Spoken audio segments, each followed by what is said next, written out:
Okay. We just started recording. So yeah, thank you for coming on. So such an honor.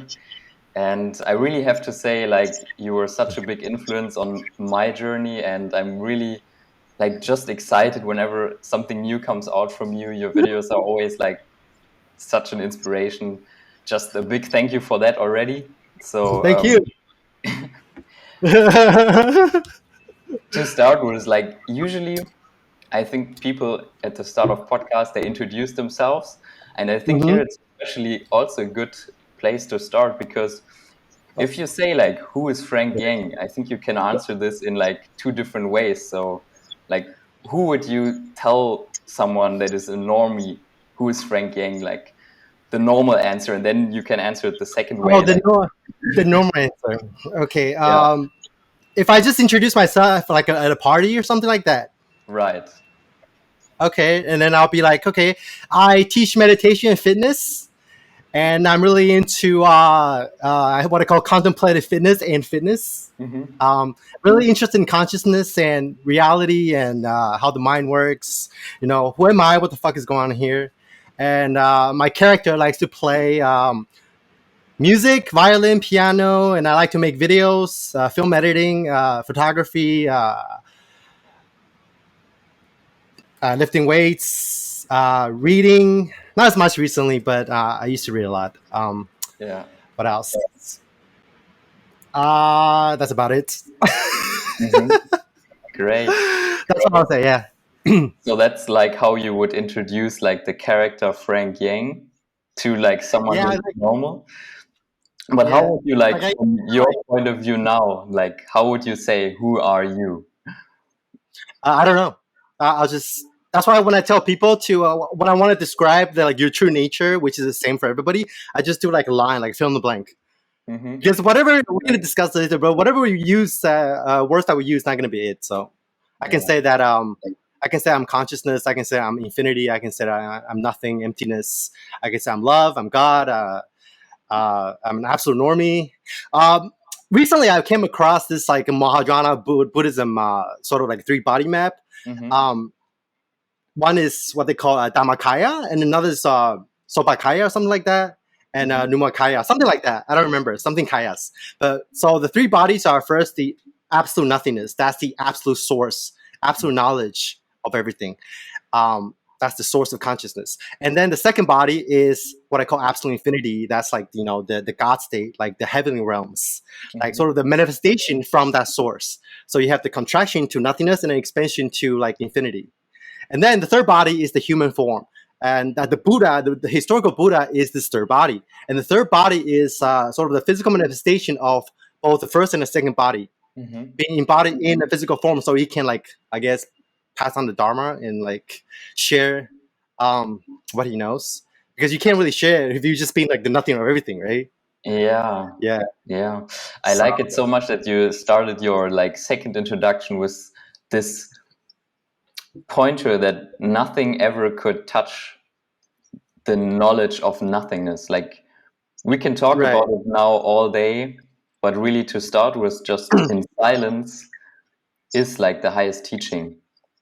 So good that you said that, that I don't have to say it because like that's like really a point where I also arrived in my own contemplation is like you can say whatever you want, but it will never reach silence. So yeah, that's a beautiful introduction. The thing about the silence and the stillness is also that it's really hard to comprehend this. Even when you say silence, people are going to imagine like a state of like nothing or a state of like just quietness. Hmm. But that could be it, but it's not exactly that because it's not really like a space that's apart from this, So that fill in the blank technically could be said to be non-locatable, Yeah. right? Because if you can locate the stillness or you can locate this like silence as this is vast space of nothingness, it's still something. That's still an Mhm. object in perception. Yeah, Mhm. but what we're talking about is sort of like the source, the unmanifested, the unborn, the quote unquote deathless, whatever you want to call it, that manifests, the emptiness that manifests form. But then emptiness and form are identical. Mm-hmm. So it can be apart from this. Is the yeah. That's also why people like can put all kinds of labels on it, because any label you slap on, at the same time it's not it, but at the same time it's it too. You know? Yeah. It's sort Yeah, of that's the paradox. it's That's the sort of there to paradox. deconstruct itself, right? The Yeah. labels, they have to like fall into the same place at one point in your realization. But you would also say that the word stillness is something that you feel resonates with your experience. Yeah, I would say it. I would say it's a stillness would be a good one. Yeah. Yeah. Yeah. At least it I would was. say it's something that could never be touched. That it's not even an experience. Yeah. It's like the non-arising, non-origination of everything. It's almost like a singularity, I guess. Mm. But then that singularity, it's not even a point, because when you think of singularity, you think of like a little spot here somewhere in space, right? Mm-hmm. But it's not it. So it's almost like when physicists try to like contemplate what is before the Big Bang, right? Whatever they can imagine, whatever they can conjure up with the mind, it's already inside the Big Bang, because they already presupposes space and time. Yeah. Like this little dot in space and time, but it's what comes before even that. Yeah. It's what you are. You can't conceptualize it at all. Yeah. Yeah. Yeah. I just remember that when I had the first glimpse of this unity consciousness, or whatever label you want to put on it, the first thought that came to my mind after that was just, how amazing is this stillness? Just, I don't know, some people have the word God, but for me it was just stillness amongst all that's going on. It's just a movement. Even the sound is in that stillness, and you basically Yeah. touch that very directly. And it just came to my mind that stillness is a very good word, even though it's not still. Yeah. Yeah. But it's still. Yeah. Right. Okay. So. I guess it's one of the best analogies I can think of is like air bubbles. Like your experience and your phenomenological experience, moment to moment experience, is almost like the form. It's almost like air bubbles, or like you're just blowing wind into the sky. Like Yeah. it's like everything's moving. Everything can be moving at the speed of light, but at the same time, it's completely still. Yeah. Yeah. Yeah. Yeah. It somehow feels like it's falling so fast that it's already standing again. That reminds me of like Albert Einstein's theory of relativity, where he was contemplating on the speed of light. Yeah. Right. He was imagining how if something goes really fast towards the speed of light, Mm-hmm. it becomes more and more still. And then when you reach the speed of light, no There's movement. no more movement. Yeah. Right. Yeah. And if you think about light, they call consciousness light as well, the luminosity. Yeah. Right? Yeah. It's really interesting. Yeah. That was also resembling of like the first moment where like you cannot hold on to it anymore, and you just have to let it go, and it falls, and it seems to like accelerate until the point where there's no more movement in Yeah. infinite falling. And so Yes. yeah, Yes. it's beautiful. So from that, Impermanence. how would you like go on to explain your current state to someone who's looking at it from the materialist paradigm, like who is coming from that viewpoint, and how would you start to even like make it clear to him that what it is that you're experiencing? First, I'll just probably describe my moment to moment experience to them, and then see how they interpret it. I would say that this is everything in this field is totally awake, and there's this awareness that's like panoramic and 360 degrees, and there's absolutely no separation between anything. Like even the air is made of the same quote unquote substance of no thingness as the objects. There's no lines, there's no gaps at all. There's no distance to anything. And there's just like this one, every sense store is congealed into one unified sense store, what I call the divine sense store of zero. And everything is, empty and full simultaneously. It's almost like a holographic projection. And the body mind is just part of this projection. So it's not really coming from the body mind, because there's no perceiver, there's no witness, there's no thinker, hearer, seer, feeler, doer. Because all the stuff is just part of that projection. And all projections are equally luminous and infinite and aware. Because every corner of this field is equally luminous, which means that there is no center to experience. Okay. So if I describe that to a materialist, I don't know how they're going to respond. So I don't know. So you would basically say that your point of view is the opposite to his point of view, where he thinks consciousness is only experienced here in the center, and is like, and the rest is like dead stuff. And it's the opposite what Yes, you I would. expect. It's all equally alive. Yes, I would say so. Yes, I would say every single quote unquote point of consciousness is equally alive. So when I perceive my mind, when I perceive my brain, my body, and the cup, and the microphone, and this bottle of Diet Coke, they're all equally alive and awake. And then there's no levels to this wakefulness. It's just fully awake. There's not like a little bit less awake and more awake. It's absolutely just like this whole field just lights up. And the whole world is I guess inside it, but the better way to describe it is made up of it. So it's not like from a direct experience, it's not like there's a brain inside my head that's projecting or generating awareness, because there's no duality between inside and outside. There's no contraction or expansion. There's no movements. There's no vantage point where you are beaming awareness from. So it's not like I'm generating this consciousness from here, but that even the brain and the body, the whole world is inside consciousness and made of consciousness. And this consciousness is completely formless. It doesn't have a substance. And it doesn't have but any it's awake. outside. Doesn't have any outside inside. It doesn't have a shape, doesn't have a form, no color, no smell, no name, no height. But somehow it's self-aware. Even the word self-aware, it's already putting a label on it. Like, because at the core, at the source of it, you don't even know if you're aware. You don't even know if you're conscious. You don't even know if you're alive. You can't even say you have an experience. So everything that I just described, it's still kind of like on the relative level of like descriptions and forms. But then you can't describe it at all, like we said earlier, without using some words. So so everything you say has to come from the lens of Frank Yang trying to put this experience into a container that we use to communicate, which is language. Yes, and ultimately that's kind of fruitless. Yeah.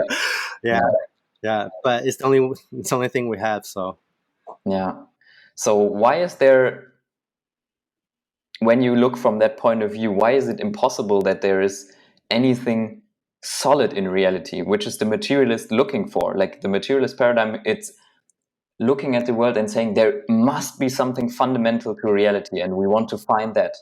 But why is it the case that that's not possible? Well, if you look at like physicists, they try to do that and they can't find it, right? They keep like drilling down to the like more subtle levels of reality. And then what's inside matter? Matter is quote unquote made up of atoms, and what's inside atoms, like quarks or whatever, and then what's inside quarks, like strings, and then what's inside strings, it's just the energies and vibrations. So even physicists, when they try to find that ground, they can't even find it. Like the whole paradigm of physics and science completely breaks down at the quote unquote level of like quantum mechanics. And I always look at physics as like dissecting reality from the outside, I guess, from the paradigm of physics, of science, of the intellect. But the meditation and this whole journey of awakening is doing the same thing, but from the inside. So this whole path, if I could sum up this whole path, it could be like dissolving your solidity, not just the body mind, but the whole world, and eventually the whole universe, from solidity to liquid to smoke and then to air. And you can directly experience this. And if you look at what scientists are doing, they're pulping reality through their minds as well, right? So in a sense, that's why, in a sense, the best way to understand reality or consciousness or the mind is for the mind to know itself, for consciousness to recognize itself, and for reality to comprehend itself. Because whatever it is that you do, you're still doing it through like the lens of perception of consciousness. If you want to even say that's a lens. Yeah. So whenever the materialist goes out there and thinks he's studying like physical reality, he's just studying his own mind. He studies his own mind, right? But without realizing it. Right. And that's what awakening is, waking out of your mind.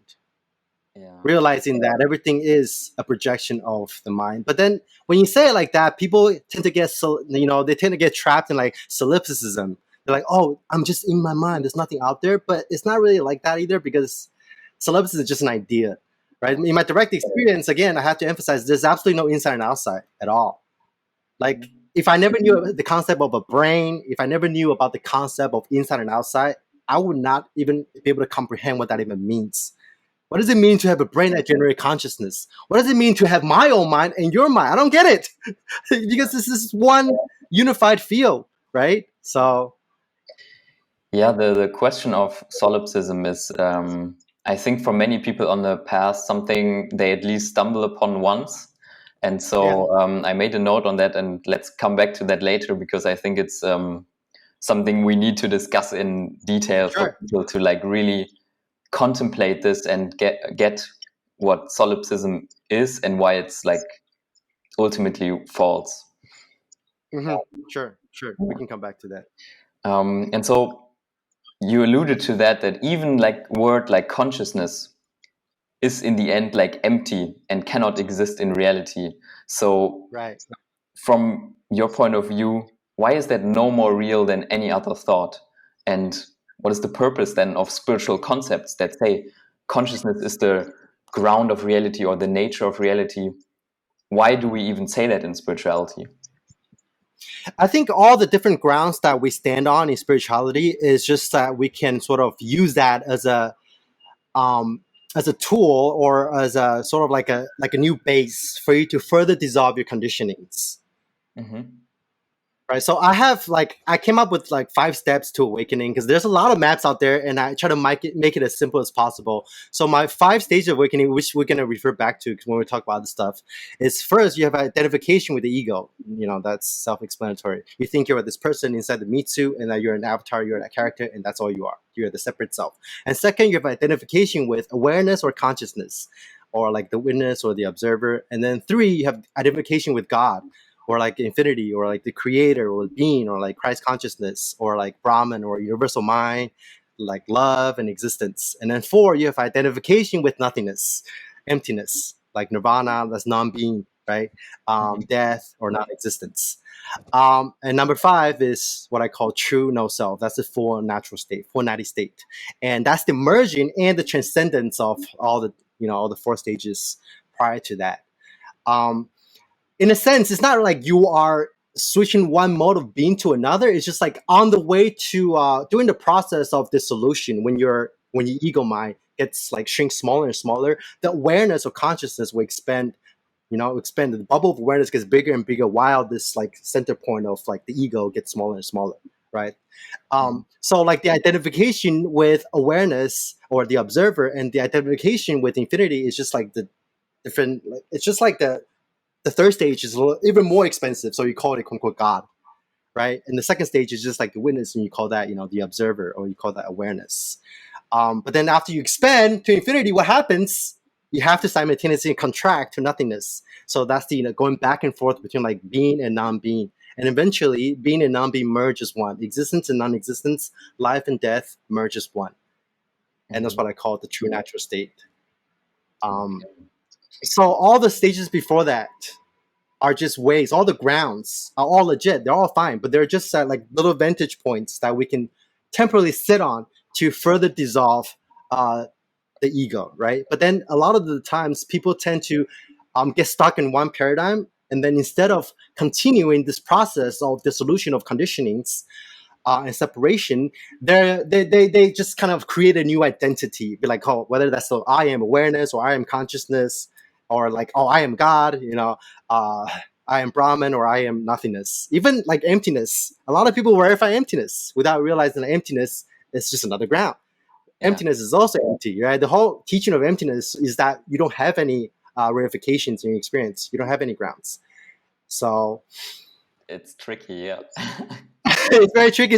I guess the best way I could describe it is the difference between, if you want to talk about like God, sure. The difference is between you as a separate person experiencing God from the center point, versus just God comprehending itself, just the infinite like recognizing itself without filtering through the lens of perception of a person as center, however big that person is, whether that's the ego phase, or the the I am God phase, was maybe the identification is this small. But as long as there is solidification, as long as there is one speck of solidity in your body mind, it's always the sensation of the solidity is always going to hijack or like take credit or claim the experience you have to be quote unquote yours, because there's still going to be a subject object duality. Even if the subject is like 0.1%, there's still going to be a very subtle identification. And in my experience, that 0.1%, like being 99.9999% dissolved and be 100% dissolved, is quantum. Because when that speck of solidity is still in the way, like you could call the cosmic snake wouldn't be able to bite its own tail. Like the cosmic snake has to like eat its own tail, so like the infinity loop closes on itself. Even that one speck of solidity is gonna get in the way. Yeah. Okay, so every if I would like have to put it into one sentence, you could say every spiritual concept is there to take away other concepts from you, basically. So whenever you say you are consciousness, it's meant to take away your identification with ego, but you have to go beyond even that, and you have to go to the next step and say, okay, what is the solidity of my idea of consciousness, even though it's more subtle, but you have to still look at it really like from a clear point of view and say, where's my identification here in that conceptual idea of consciousness? Yeah. Yes, and then eventually it has to eat itself. Like eventually the ground you're standing on has to eat itself, right? Yeah. So it's like you at first, it's like you fabbing, you masturbating as a little boy, and then you discover that there's a woman that you could fuck. So you start fucking women, and then you discover that you could fuck the universe, and then the universe is also fucking you, right? And then there's just the universe fucking itself, and then even when the universe fucks itself, like boom, boom, boom, boom, boom, boom, boom, boom, you cancel each other out, boom. There's like singularity, secession, whatever you want to call it. So that's another metaphor that I come up with. Yeah, I really like this metaphor that I saw a couple of years ago. I think it was on Leo Gura's blog, where he posted a picture of like a cat playing with like a ball of wool, and it's unrolling the ball of wool. But then at some point you realize that you, the cat, is also made up of the same string of wool, and you are like unrolling yourself. Yes. So yeah, it's like when you empty out the object, the subject also gets empty, right? This whole process, when I talk about like empty, like doing body scanning and empty out the body mind, if you empty out the subject, the object will also become empty. So you can approach it in both ways. You can empty out the object or empty out the subject. Usually we do both simultaneously, of course. Just like when a cat unraveled the yarn ball, it also gets unraveled. Yeah, right. But that's a point, I think, in your journey where you realize there's also nobody there doing that. It's just doing that to itself. Like, yes. At first you thought you were playing with the yarn ball, unrolling it and figuring out the universe. Right. But then at this point of realization, it's like, okay, it's just doing that on its own, basically. Yeah. Because when you objectify everything, even the person who is vipassanaizing the object of meditation, it's still just the same thing as the object of meditation, Yeah. Like say if you're like trying to like be aware of the clouds and you try to meditate to the clouds, you try to like dissolve the clouds, but the clouds is in the same movement as that which is trying to dissolve it. Yeah. Right. It's kind of chasing its own tail. It's chasing its own tail until the loop finally closes, and there's just this kind of movement of no movement. Would you say that through that whole journey there is some kind of underlying quality to it, of like that's like pulling you all the way through, or is that really something you have to do kind of step by step, or how does this whole journey like feel to you or felt to you? I would say I think after my second retreat, when I hit stream entry, which from the Theravada map is the first level of awakening, at that point it was just doing it by itself. Like I was fine at that point. Like even before that point, I knew about stream entry. I kind of knew about like enlightenment, but that wasn't really my goal. I just I meditated a couple of hours a day, every day for like 3 or 4 years before I hit stream entry, and then in the back of my mind, I was like, okay, this is pretty good. Like I'm okay. Like I can be done with the spiritual path and move on to my life, and then I'll be fine with it. But then the next day, I was sitting down again, practicing even harder, It's like this gravitational pull just gets stronger and stronger the further you got down the path. It's like after that point, the stream, that's why it's called stream entry. The stream will just take you like all the way, whatever you want to call it, if there is such a thing as all the way. Yeah. Yeah, I like that. I think I don't know where I read this, but I also find it very it fits very well with the like meditation or the spiritual path. Is at the beginning it feels like it's something you are doing, but after a certain point it feels like something that you are being.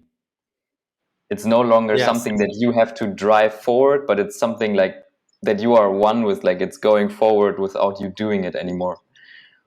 So Yeah, yeah, it's almost like sitting inside a self-driving car versus like driving it. At some yeah, point, you just move to the back seat, and then the car will drive itself. right, yeah. Yeah. Um, I know you have worked with a couple of people already, or with many, I don't know. But in your experience, what is like the biggest sticking point before stream entry for people that they usually struggle with, like when they started meditation, maybe for a couple of years, and when they reach out to you and want help, like what is their usual problem, or maybe is there something like a sticking point? Um, I would say the biggest sticking point is just to cross the event horizon and have a cessation. Um, but I don't know if you need a cessation. That's been a big debate among the spiritual community and even with like people I interact with because I talk about it a lot. Um, but I'll say, yeah, I would say if you can train your mind to reboot itself, there's not going to be any more sticking point. And the reason why people can't reach the cessation is because there's just solidities. So I guess you could say all the sticking points comes from the sense of solidity. Mm-hmm. Because people cannot like consciously bring themselves to let go of all of these identifications. Right. Right. Yeah. Right. And how would you like advise someone at that point who is at that sticking point, who cannot reach a cessation? What do you say should they do? Should they take psychedelics or do a meditation retreat, or how do you do that? Me personally, I would say to know the sensations as quickly as you can, because like to me, like awakening, it's almost like athletics. It's like if you want to train an athlete to be powerful, he needs to be both strong and fast. Yeah. And Um, you try to do that because with the mind. yeah. So like strength, like take an athlete, like a sprinter. Speed is power, right? And power is speed times strength. So power is speed times strength. So as a sprinter, you can't just run sprints. You can't just do like plyometrics and like do like box jumps. That's the speed side of a continuum. You also have to do like squats. You have to be strong enough to transfer that strength into speed to generate power. And with meditation, same thing. Meditation, not only do you have to be have this industrial level concentration where you just like kind of hold the object of meditation and be absorbed into it completely, the strength of the mind. You also need to be very quick with the mind. You need to do plyometrics with the mind. Yeah. Like for example, if you witness a sensation, your mind needs to be quick enough to witness that which is witnessing the sensation, and then you keep like going meta. You keep going meta until like the loop closes on itself, and then there's no more movement. Also, like sort of like how do you dissolve the doership, the person who you think is the avatar in here that you think is doing like is controlling the movements. You pay attention to even the intention before you make a movement, and then you pay attention to the awareness of the intention before you move. So you keep stepping back, and that process of stepping back is the same with like self-inquiry, right? When what we talked about earlier, you think you have a ground that you're standing on, you kind of just have to push back, and that sort of this agility of the mind, I think it's really important to break away any sticking point. Mm. And what would you say, does the speed correlate to in meditation, to like, I mean, when you want to identify these identifications and like kind of zoom out, or you could also say zoom in like quicker to see like what's underneath that or what's like above that, it doesn't really matter. But what is like that? I mean, it's difficult to explain probably, but how is that, how does that correlate to the speed, like in your analogy? You mean like just going in and out, like expanding and contracting? Yeah. How Yeah. does How that would one correlate do with? that in meditation? Like, Do you like focus in on like what's the ground of your sensation, or Okay. I know what you're asking. So at first, when you start meditating, you can only be aware of one single point.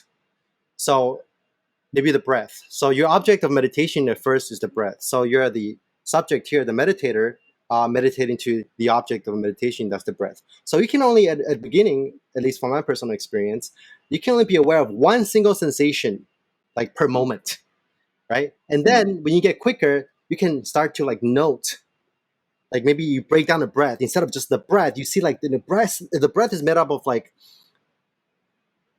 little vibrations and vibrations within vibrations.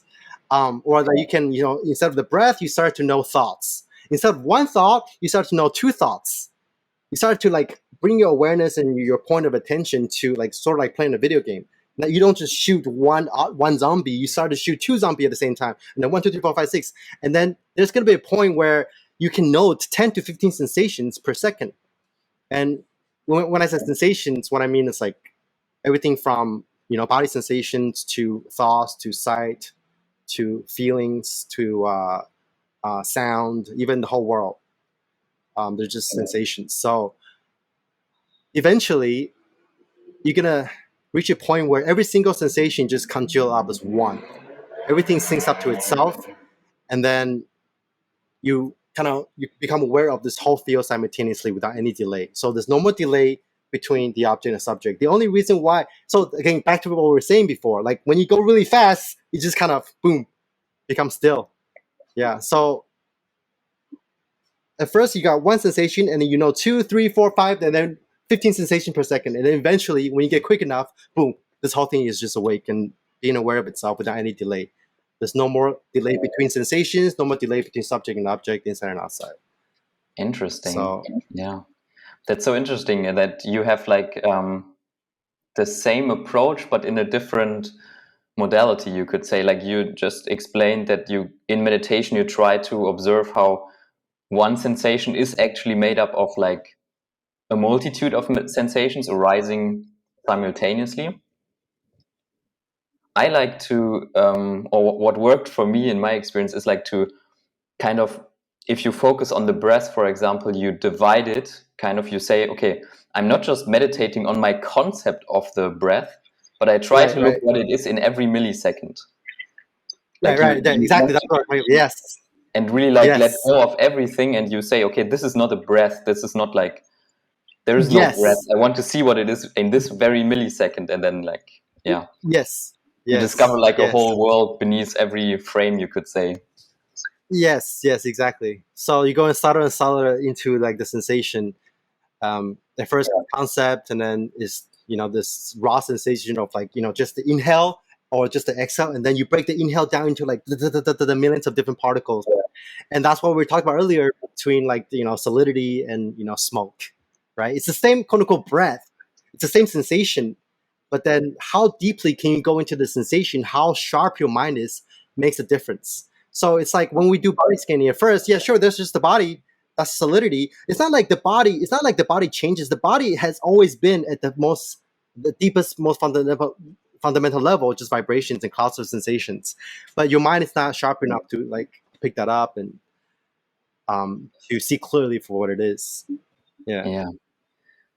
And also at a certain point, I think when you focus on the body, the idea of space will break down. And when you focus on the breath and you try to become more present with it, the whole concept of time breaks down, because you go so much into the present moment that it's everything. Right. Because space and time are what I call fake natties too. Like space and time are also just more sensations. Yeah, you can also be postulated space and time. Yeah. So they are just arising in this field of consciousness or oneness. Yeah. That's great. Yeah, I mean, it's a great journey with meditation to like get so precise with it and be able to like see the maybe years of just concentration training you did, and then being able to apply that and like really get get the insights into what this stuff you're experiencing is actually made of, I think it's a very rewarding experience in itself. Oh, another thing about the sticking point question is like that you mentioned that like for a lot of people when they meditate, they're not investigating. They're not really doing vipassana. The word vipassana means to penetrate and see clearly. A lot of people only penetrate. They can get their mind really concentrated. They can have a lot of jhanic experiences or even get trapped in it. See, that's another trap, another sticking point. They can be extremely concentrating and access different levels of consciousness, but without investigating what this is, what the direct experience of this is, then you really can't make progress. Because insights only come through investigation, and awakening can only come through insight. Concentration is there only so your mind can be sharp enough to investigate the sensations. So that's another sticking point that I see people like sort of get stuck in. Is like they don't know what to investigate, they don't know how to investigate, and there's only really two insights really. One is there's only one insight, which is quote unquote emptiness, right? I mean, when the emptiness is like the three characteristics of like no self, impermanence, and suffering. So once you can start just kind of like every sensation is arising and passing, okay, that's the insight and impermanence. And within this cloud of sensation, everything is vibrating. In this field of impermanence, you cannot find a solidified self. That's basically it. Once you sort of like lock in those two insights and see those two insights in every single sensation, you'll realize emptiness. You'll have a cessation, because a cessation is the ultimate, sort of like the ultimate insight of emptiness. It's so empty that your whole universe disappears, right? So if you take the three characteristics, if you investigate the three characteristics to the endpoint, you enter the suffering door, or you enter the impermanence door, or you enter the no self door. Each one of those doors, if you take it all the way, will give you a cessation. Yeah. Yeah. Okay, so you would say people get stuck on like the first jhana where like it maybe feels just nice and they just bask in it, but no longer question what it is that they are experiencing and what it is that they are like basing this experience in. And that's why Yes, and then they just build its whole ground or whole identity around that experience. Yeah. Same with psychedelics. Instead of keep deconstructing that ground, keep investigating the sensations. Mm-hmm. And that ground is different from thoughts, right? It's not like appearing to you as a verbal thought. It's not a thought. Well, there are thoughts that come with it, but that ground is more like a sort of the existential ground. It's almost like if you, like in the beginning, you ask you who is Frank Yang, right? And before the journey, that ground is this character, this Frank Yang. And maybe the deeper in the journey you go, this new ground becomes, oh, awareness. Now I'm awareness. Now I'm the witness. I'm like, this loving consciousness. And then the deeper you go, you feel like this new ground gets more expensive, more inclusive. Now I'm God. Who are you? I'm infinite. I'm nowhere, everywhere. I'm nothing, everything. But that's still a ground, and you keep going and keep going. So it's like it's almost like a ground to like your experiential ground, like the ground of your reality from the subjective perspective. Yeah. And it's not like your thought is saying you, oh, now I am identified with consciousness, and that's why it's a little bit more tricky to see what it is that you identify with. Exactly, because you can't see what you're standing on.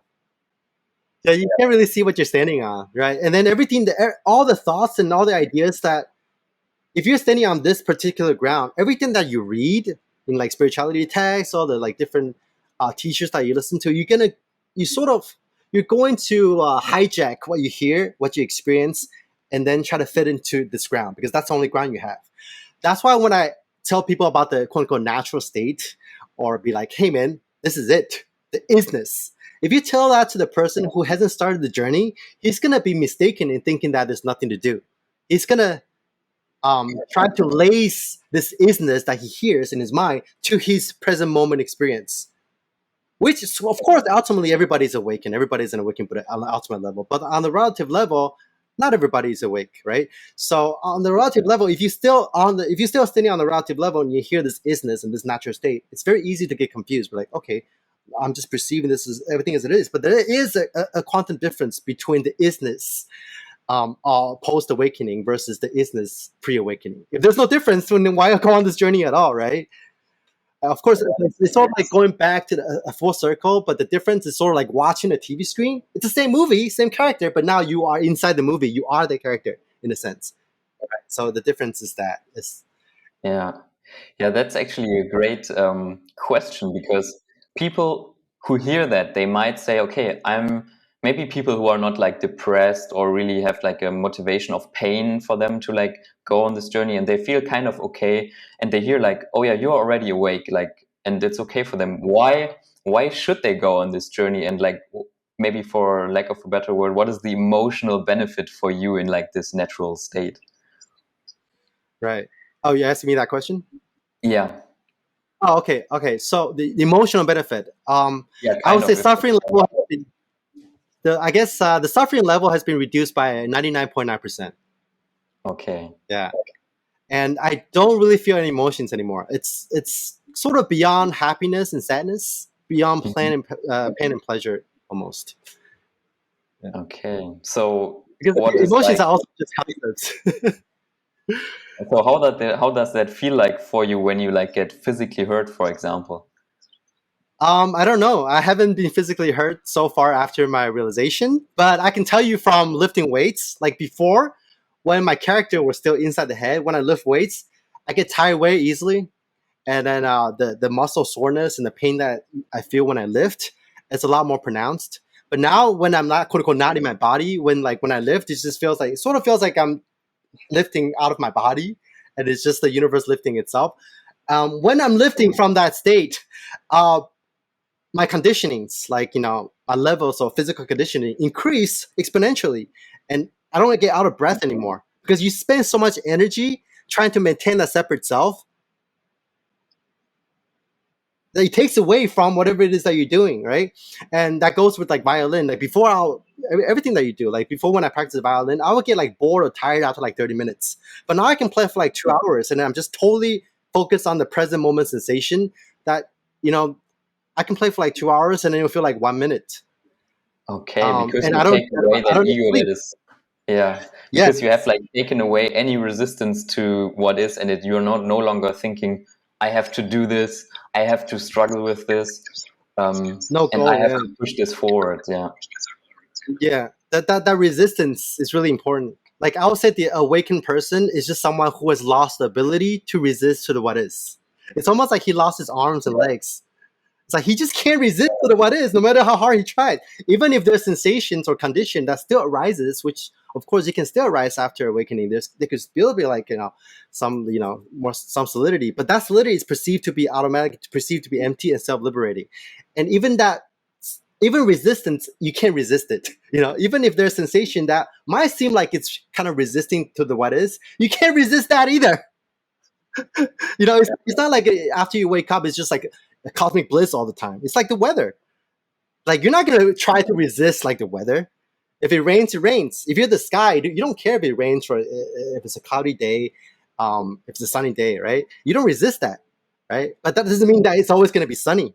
Yeah. But then underneath everything that happens, whether like on the relative level it's good or bad, it's perfused by this peace. Yes. By the stillness where we talked about earlier, it's like samsara is nirvana. So it's like you're still in the world of samsara, but there's this like what Kenneth Folk calls meta okayness. It's like there's this really subtle or very pronounced bliss that just like it saturates every experience that you have, and it doesn't matter if that experience is pleasant or if that experience is unpleasant, right? Because just being pleasant and unpleasant, happy or sad, that's just more concepts. That's just more resistance. So when you slap a label on something, that's already a resistance. All right. Yeah, Yes. Yeah. yeah. So one has to be really careful with like even spiritual labels, because they inherently also have some resistance to them. Right. As soon as you put a slap a label on an experience, you're already resisting. So the ego can be defined as that which resists to the present moment, that which resists to the what is, and it's just a contraction of energy. It's just a contraction, a solidification of sensations. When one cluster of sensations tries to take credit for another one, and saying that's my resistance, and the And whole then the point of last, like dissolving, right? Yeah. So why do you think you have a thinker, a hearer, a seer in here before awakening? That's just solidified sensation. That's just conditionings trying to take credit for like reality, which is already from direct experience perceiving itself. Even that's resistance. Even, you know what I mean? So that's why if you tell this to a person who hasn't dissolved the center point, hey man, don't resist. He's going to resist no matter what. Just by having a solidity inside the head, just by feeling that you're a seer, seeing the world from here and hearing the world and hearing the sound of the world, filtering through the ear instead of just a sound, hearing themselves, that's already resistance. Yeah. See how deep that goes, right? Yeah. And it's an automatic process that he doesn't want to give up, right? It's it's like us understanding our language. Like, we cannot stop understanding it, even though there is no inherent meaning in these sounds. But you're just doing it automatically. Like, you think that there is some meaning, but your mind is like putting it on this experience automatically. And that's happening all the time with like the experience of a normal person. Yeah. Right. So language is one ground too. One ground of matrix. That if you don't deconstruct the ground, no matter what happens, you're always going to interpret it, your experience through language. Yeah. That's why it's really hard to communicate this from the level that's quote unquote beyond thoughts. Mm-hmm. Yeah. It has so many aspects. It's very interesting. And this topic of language would bring me nicely to our next like topic, because there was recently like a very long discussion between Leo Gura and Kurt Jai-Mongol on like Leo's theory of everything. And they discussed a lot. I mean, I think Leo is so great. I first of all have to say, like, he taught me so much. I think I have been watching his videos since he was talking how to make girls squirt. So it's like fascinating journey. Yeah. His duality video, his video on Enlightenment, is the video that got me into like really made me understand, at least conceptually, what is like non-duality. Like he made a video called like what is enlightenment, like the most shocking truth or something like that. Yeah. No. Yeah, I'm also very thankful for all the great content he provides. And in this interview, they also Kurt asked Leo about you and about like, because in some videos you have kind of pointed out that Leo is still stuck on some level. And so he answered to that like a cessation, which you like say can reach or can, the ultimate cessation is the experience of reaching the no ground, the neti state. But he says that cessation is just an experience and therefore just something else in consciousness. How would you like respond to that? And for me, a cessation is just a tool. It's not really the ultimate truth to anything. You know what? I think I wrote down some. I think I commented on the video about that, and I'm just gonna read it. Okay, I think I have it. Okay, I'm just gonna read it because it makes it easier to formulate it again. Okay, here's what I said. So I commented on the video about the point made by Leo Gura about secession. So I said, a secession isn't the ultimate truth. It's simply a tool, but one of the most efficient ones to rewire the mind and cause damage permanently in shifting your baseline consciousness. And my criticism isn't psychedelics per se, because Leo Gura also, like in the video, said I think that meditation is the only genuine way to awakening, that psychedelics is not. But I don't think that's what I said. Psychedelics and meditation for me are pretty much the same thing. They're both just tools to dissolve solidity. But so my criticism isn't psychedelics per se, but that there is no permanent shift in moment-to-moment experience. There is no awakening or realization. That's my statement, right? There is no God realization without permanently dropping the self. And secessions are simply one of the tools to chip away the self, both the big self and the small self. Both psychedelic trips and meditative experiences are temporary transcendence of the self, not the permanent dropping away of the self. See, consciousness is like a rubber band. The more you can contract into a secession, the more you can expand into God consciousness. So it's almost impossible to lock God consciousness as a realization, aka your permanent state. You're in body, visceral, permanent state 24/7 without contracting it to unconsciousness until the two merge as one, because they're two sides of the same coin.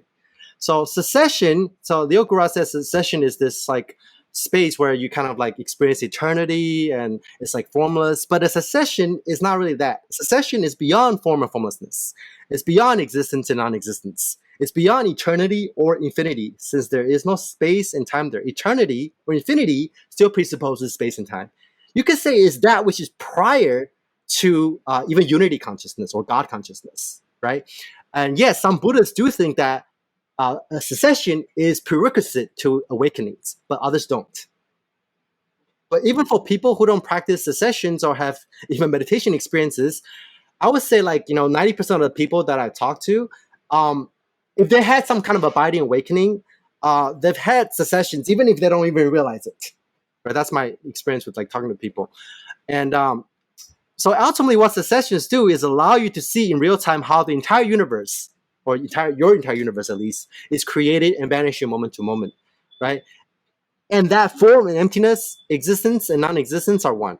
It's also a way to loosen your attachment to both form and formlessness, existence and non-existence. So people who haven't had secessions tend to get stuck in states of consciousness, like different levels of consciousness, or like being, like the God ground, or love, existence. But it's also very easy to get stuck in non-being or emptiness too, right? So you got to go beyond both emptiness and form.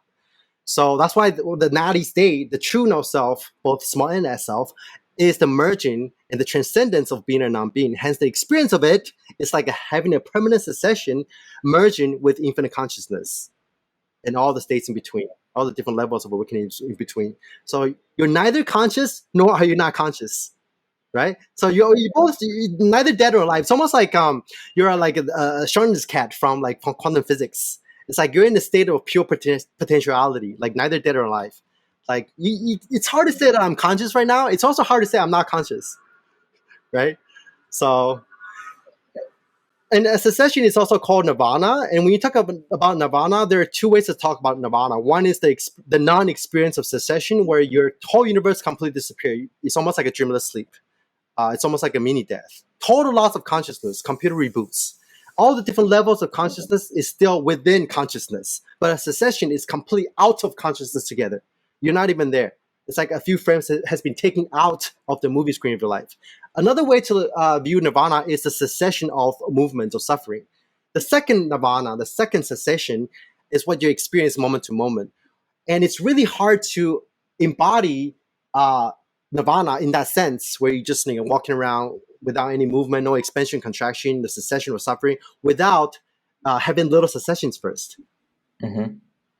Right. Mm-hmm. Until you have little cessation where you completely blink out existence, coming back, blink out existence, coming back, and then eventually your moment-to-moment experience will be like the merging of both infinite God consciousness and cessation, and the two are two sides of the same coin.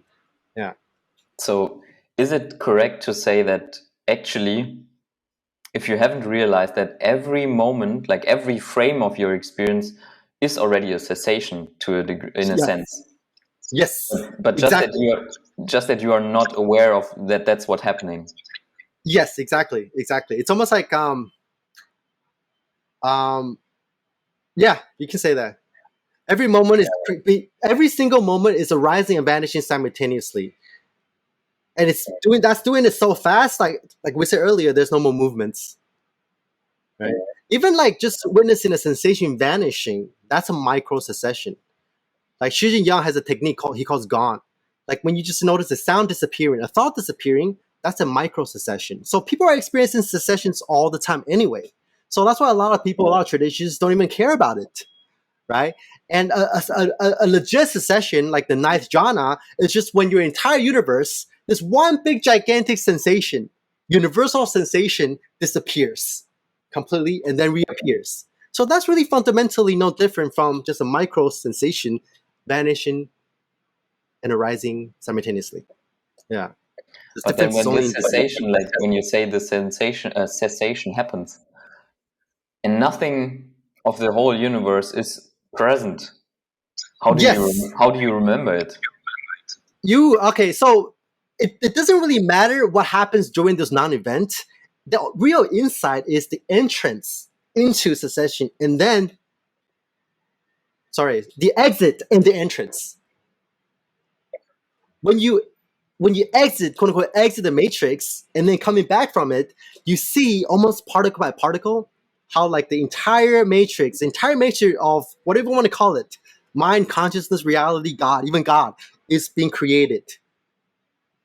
So that's the real insight. Again, that's it. Going back to the three characteristics: insight into no self, impermanence, and suffering. Yeah. And That's even the that biggest creation, insight you can have as a meditator. What's that? the creation process itself, it's not like a mechanical Yes. thing. It's like more alive. It's more like a story. It's more like very qualitatively tangible, right? Yes. And the reason why sometimes I condemn psychedelics is not because psychedelics don't work, is that it's very difficult for someone to reach a cessation during psychedelics. I think Daniel Ingram has only seen like maybe one or two people, but don't quote me on this, but it's extremely rare for people to have a cessation while they're on psychedelics, because it takes a while. It takes time for you to like, sit down and just rewire your brain, quote unquote, manually with time, right? If you want to rewrite the code of your, I guess, neurons, it takes time, just like practicing the violin. So psychedelics, the difference between psychedelics and meditation to me is like practicing the violin or lifting weights every day for 10 years versus putting on a VR goggle and experiencing yourself as Ronnie Coleman like that. Or like putting on a VR goggle, experience yourself as Isaac Perman playing like the Tchaikovsky's concerto as if you were playing it like that. But then you take up the goggle. If your moment-to-moment experience isn't altered, isn't shifted, my favorite analogy is like shifting your perception, shifting from like 720 to 1080 to like 3K 1080 to like 3K, 4K 360 to like 8K 360. So it's a visceral shift.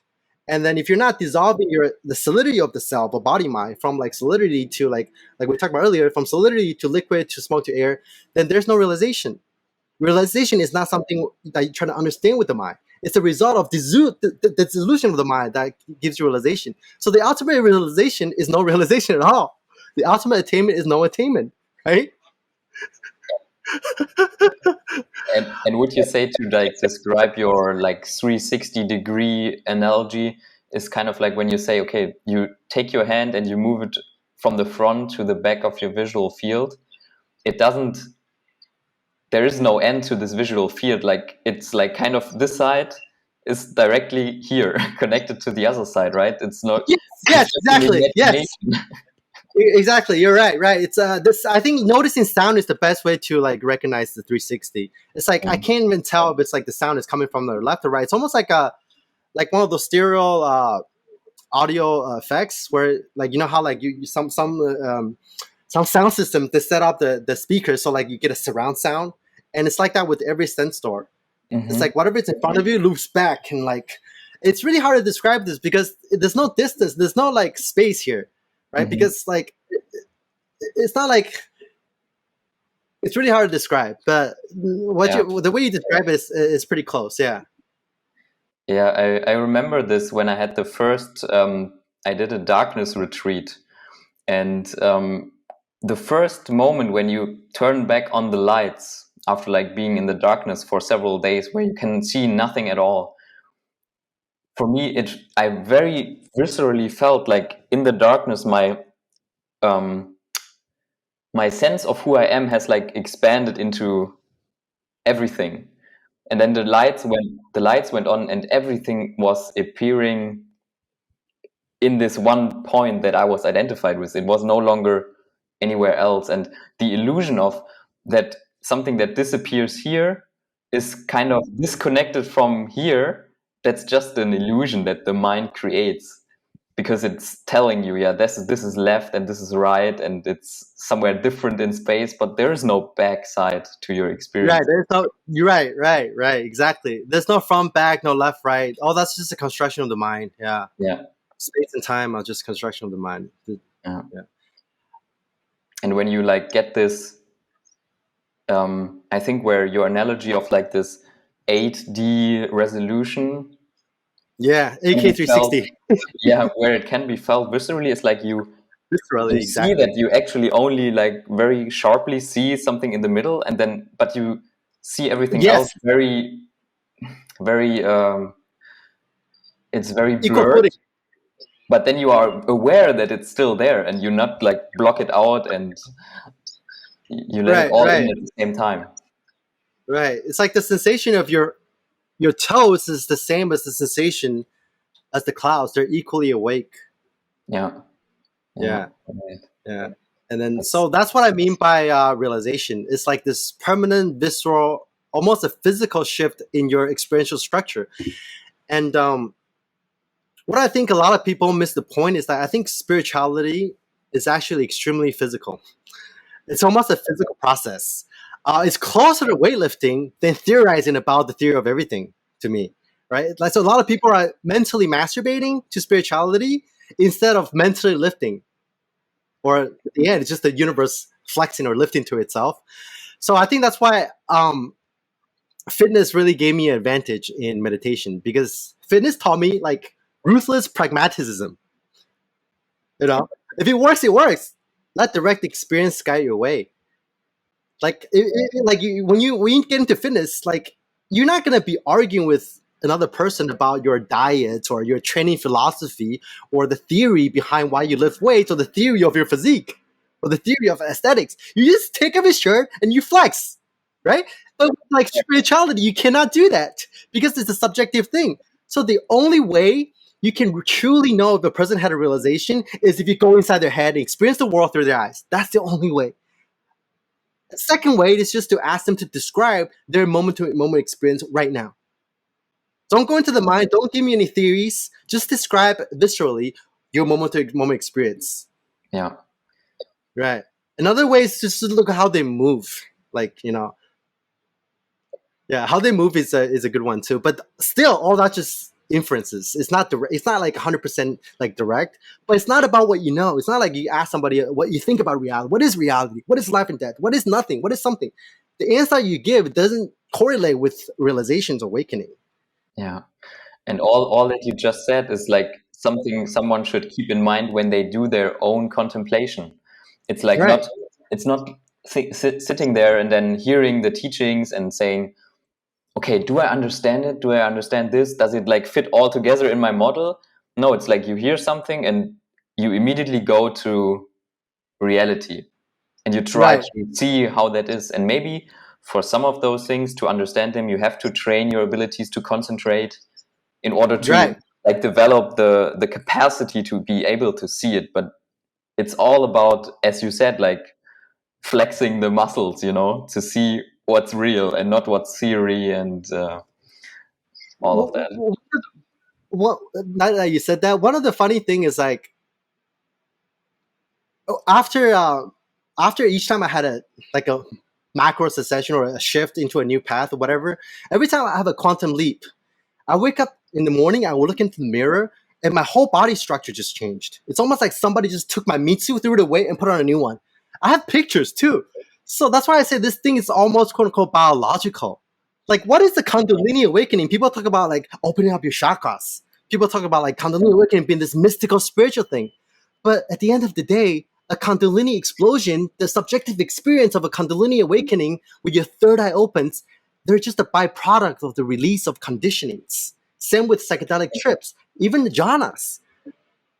All experiences, all altered states of consciousness that you experience on the path, whether that's a Kundalini chakra explosion or psychedelic trips or meditative highs, they're just a byproduct of the release of conditioning and the release of the unfoldment of the dreamy mind. That's why after you're quote unquote done, psychedelics don't work on you anymore. Even meditation, it's hard for me to get into different states. Like I said, there's no more expansion contractions. And when all your chakras open up, you don't feel them anymore. You don't feel it in the mid path. I get like I still get Kundalini unfoldments. I still get like Kundalini downloads, and I thought I was like making progress. Like, holy shit, I'm feeling my Kundalini a lot this morning. I must be making progress, but that's just me unfolding. That's just the dreamy mind. The process of the dreamy mind gets like dissolved and is unfolding, right?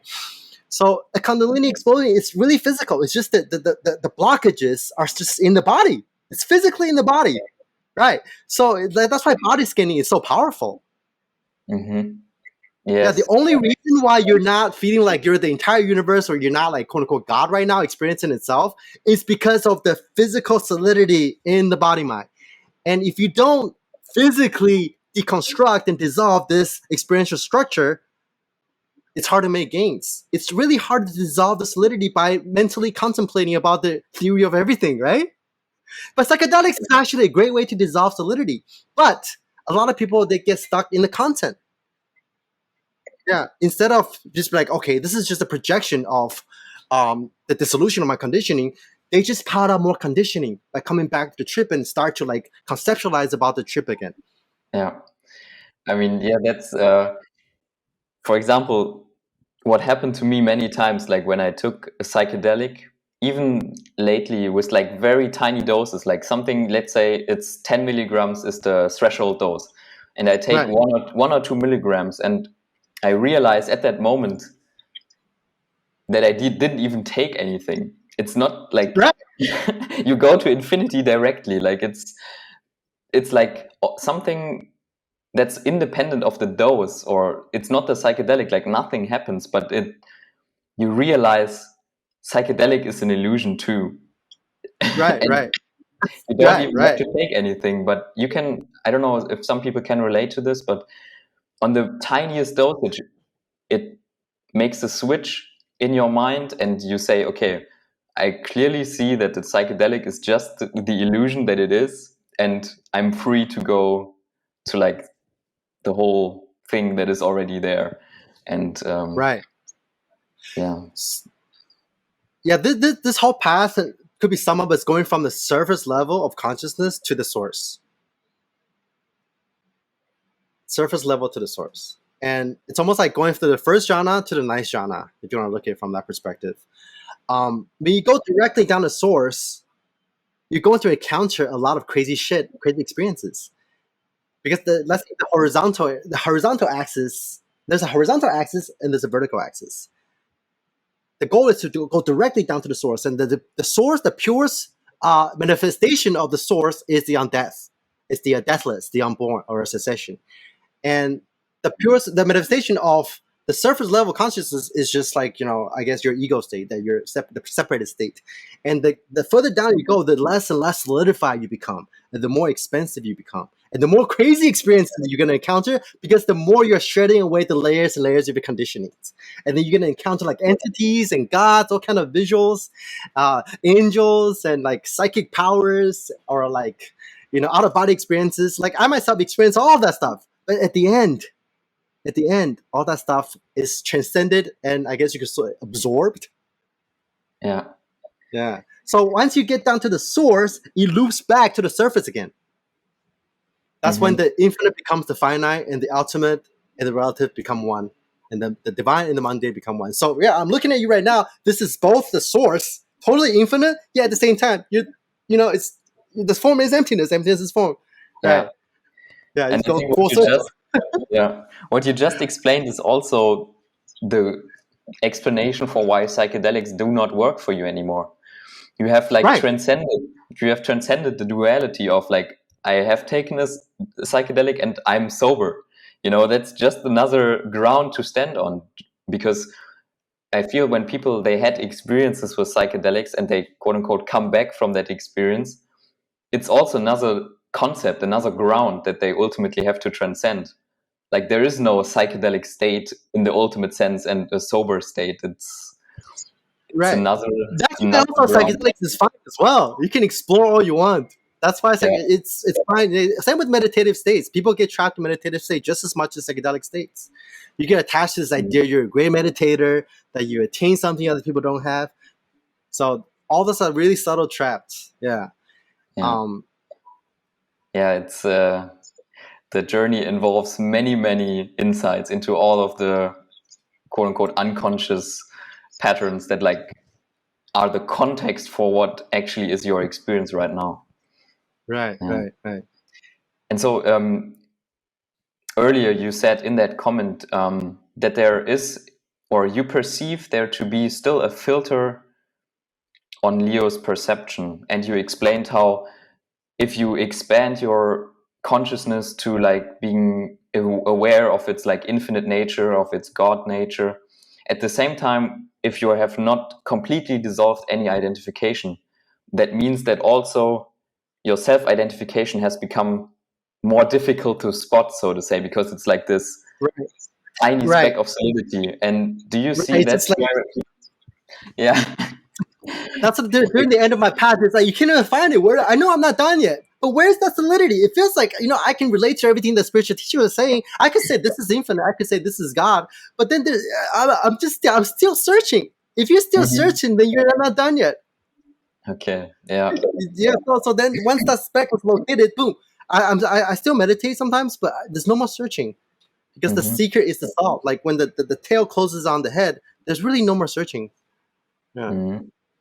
And how did that go for you then, tracking down that last bit of solidity? How was there a process to it, to finding that? Because it sounds like really like the search of a needle in a haystack. Well, I think what we talked about earlier in the beginning of the video, we're applying like really precise speed and efficiency. Like it's like almost like you're a microsurgeon. You're trying to shoot down a sensation that's like microscopic, right? Uh, I don't know, man. At that point, man, it was just I think dissolving the observer, dissolving the observer, really tracking down which is observing, and then tracking down that which is observing the observer. You keep tracking down, keep tracking down, keep tracking down until the subject object collapse. Yeah. Mhm. Okay. Mhm. So whenever one has that feeling that there is still something that is searching, you are not done yet. Uh, in my experience, I can't say that for everybody. But in my own experience, even though after I dissolved every single speck of solidity, uh, I was still meditating. I still meditation still kept going, just doing it by itself. Um, it's coming from a completely different place. It's like there's just no more questions and answers. It's been a year, almost a year and a half. Yeah, it hasn't been a moment where I felt like I needed to seek more. Yeah, I mean, it could be deepened. Yeah, it could be deepened, of course. The unfoldment of from the seeker's perspective, you're done. But the infinite potentiality of this reality keeps unfolding. So you keep writing it, and then when you write it, it's gonna be like little things that you have to like be kind of pay attention to, like how you adjust, like even just adjusting your posture to align with the truth. That's still work, but it doesn't feel like you're doing it. Yeah. It doesn't feel like you're doing it. Yeah, that's the major difference. It's not coming Mhm. from the seeker. Yeah, it's not coming from inside. So whenever like you now listen to teachings or read books about spirituality, it's more like, oh, I want to refine my art of expressing what I'm already experiencing, Yes, yes, yes, instead yes. of You can say searching for more answers and trying to get anywhere.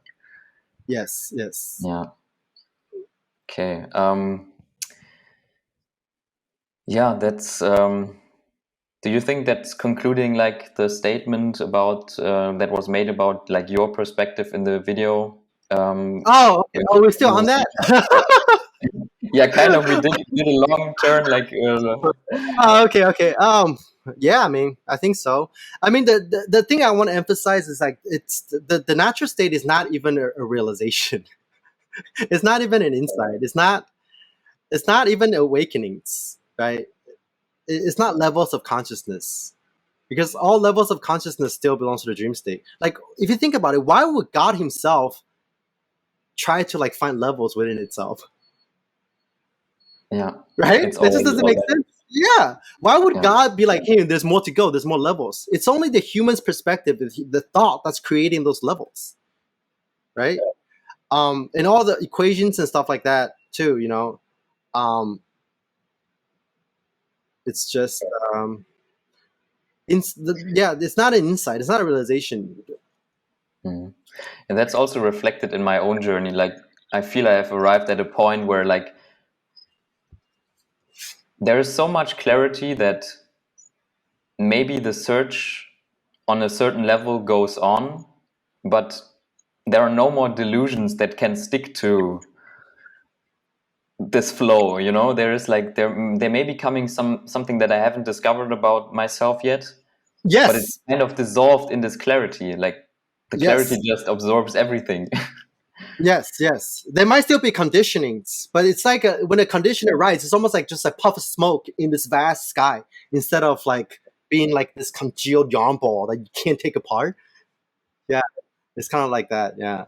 That's what it feels like for me right now, and I'm Hmm. sure like I will the path will still unfold, but it's very different from not having Yes. this clarity. It's just Yes. I don't know.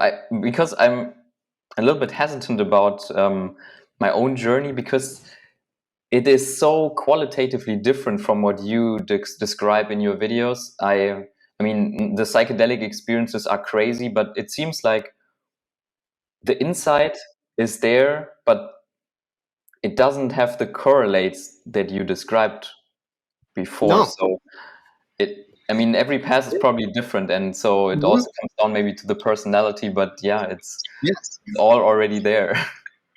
You don't need a lot of experiences. I mean, like somebody asked Adyashanti, Adyashanti said the natural state of enlightenment is the unaltered state of consciousness versus the altered state of consciousness, right? So the ego state, the separated state, is an altered state of consciousness. So are psychedelic experiences or different levels of consciousness, the meditation, they're all altered state of consciousness.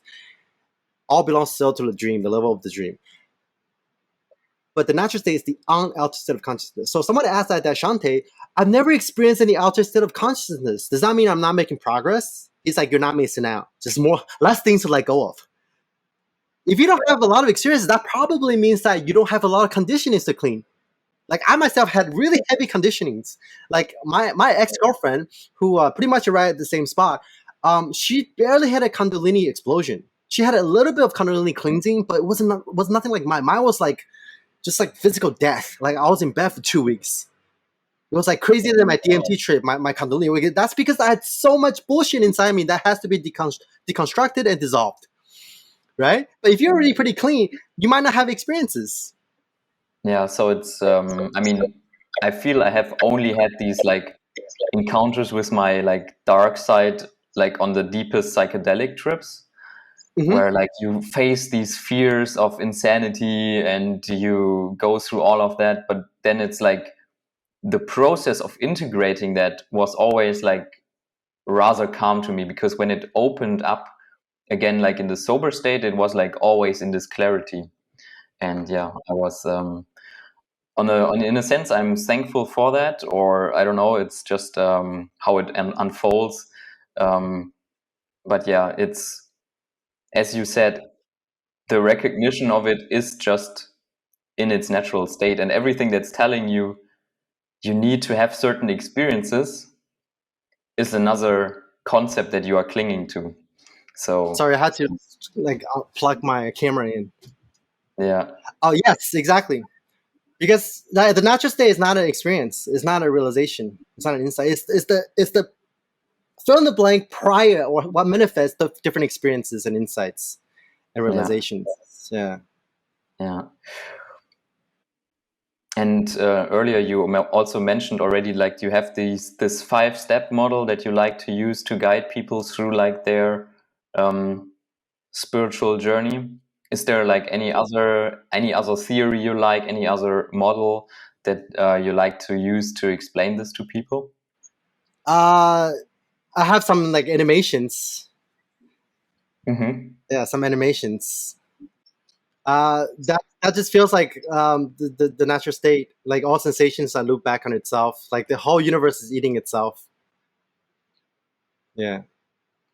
That's why all the religion just kind of like have this symbol of like the snake bite its own tail. Like the infinity loop is kind of like that. Yeah. Yeah. And this video shows the Möbius strip, which is like twisted in itself. Why is that? Why is it not just a circle, but why is it twisted? Oh, I don't know. That's just the animation. I mean, the twisting can be like just a different manifestation of forms. Like, sometimes if you don't have a lot of sensations going on, it could be more clear. Um, Mm. yeah, but like that's not really exactly like the you see, like I said, you can't really like you represent this. Even that is still like something, it's still like just a metaphor. Yeah, but it's very close to that experience. Yeah. Maybe one of the thoughts that came to my mind how to interpret this twisting is when you walk on one side of it, you go around once, but you end up not in the same place. So that's representing how not intuitive this reality is from the perspective of the ego. Right. It seems all clear. It seems like you have just went around once and all is clear in the ego state, everything you know, but actually you are not in reality. You are like on the other side of it when you go around only once. So yeah, that's another way to look at it. Kind of another way, just kind of like a more direct, more visceral kind of way. It's just like when I hear sounds outside the cars, it's just like kind of like that. Yeah. And then when I walk around, it's just like the whole universe is kind of walking, and then it's like everything is penetrating itself to a point where it is itself. Just like 0 to 0 sync up. Yeah, it's like. Yeah, that's what I say. If you close the loop, right, there's nowhere to go after this. It's like, of course, you can still maybe have a psychedelic experience after you close the loop, but that experience or any kind of experience at all is within that. It's within that thing. You know what I mean? Yeah. Yeah. And so, in a sense, that's also something I realized at the start of my journey, almost like 7 years ago or something, is when the psychedelic experience ends, you are still on the same trip, basically. It's still the same loop. Yes, that's another thing that I forgot to mention about psychedelics is like if you come back from a psychedelic trip and then if your ego, the sense of separation congealed back to before you took the psychedelic trip, then you were tripping from the lens of perception of the separate state. End of story.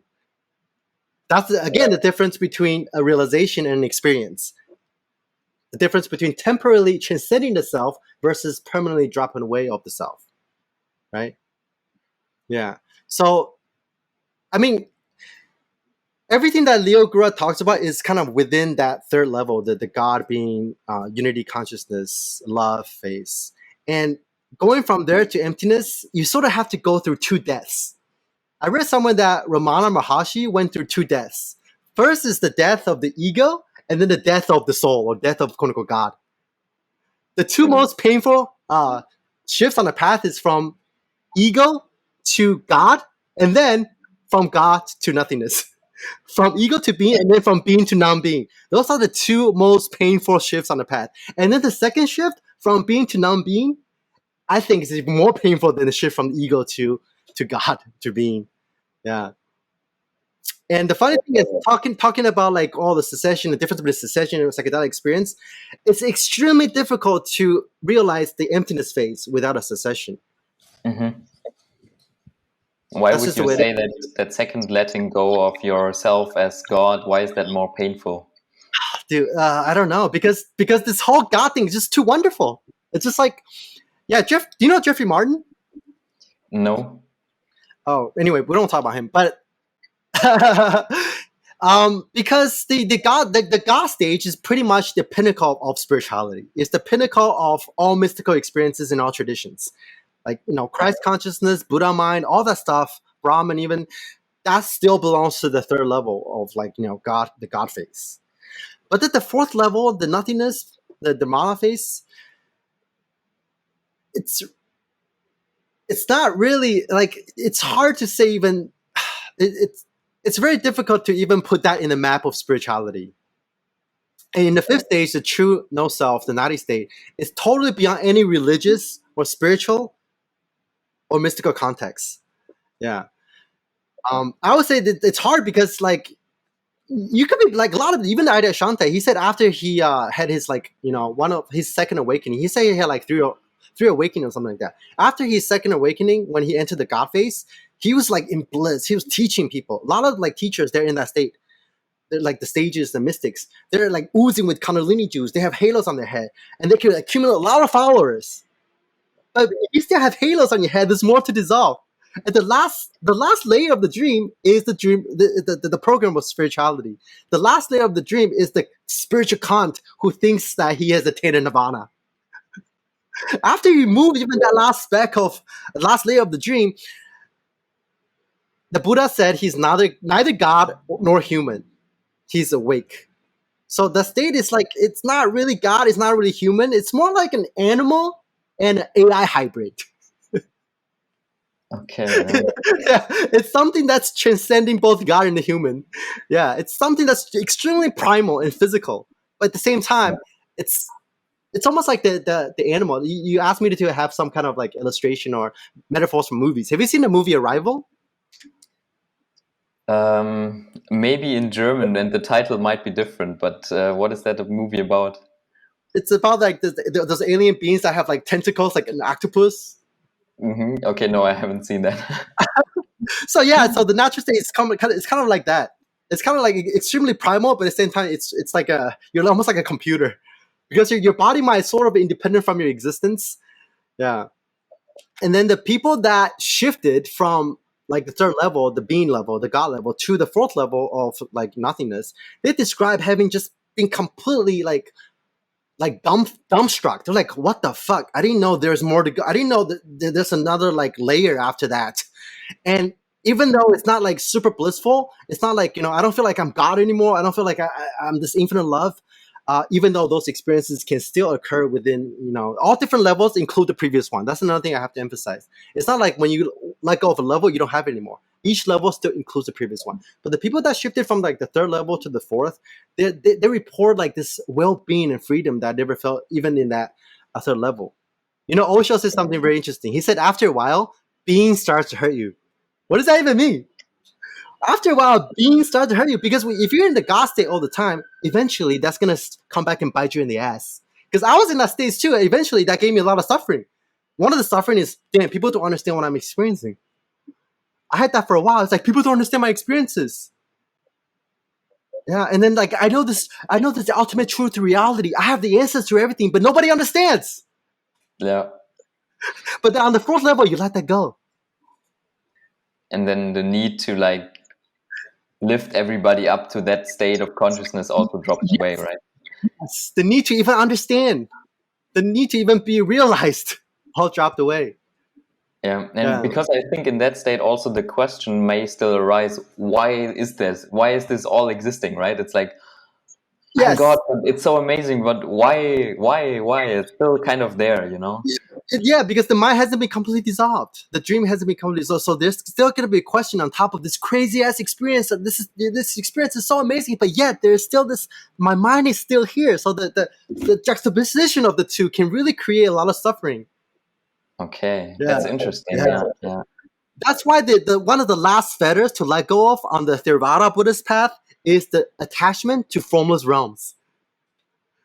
First, you're attached to the form, to the material realm, and then you start to enter jhanas. You start to have like psychedelic experiences, kundalini, and then you're attached to the formless realm. But then you let go of even the formless realm to reach nirvana, and then you let go of even nirvana to go to the natural state. Another fetter to let go of, like one of the two last fetters, are the attachment to formless realms and the attachment to conceit, the emotion of conceit, the feeling of conceit.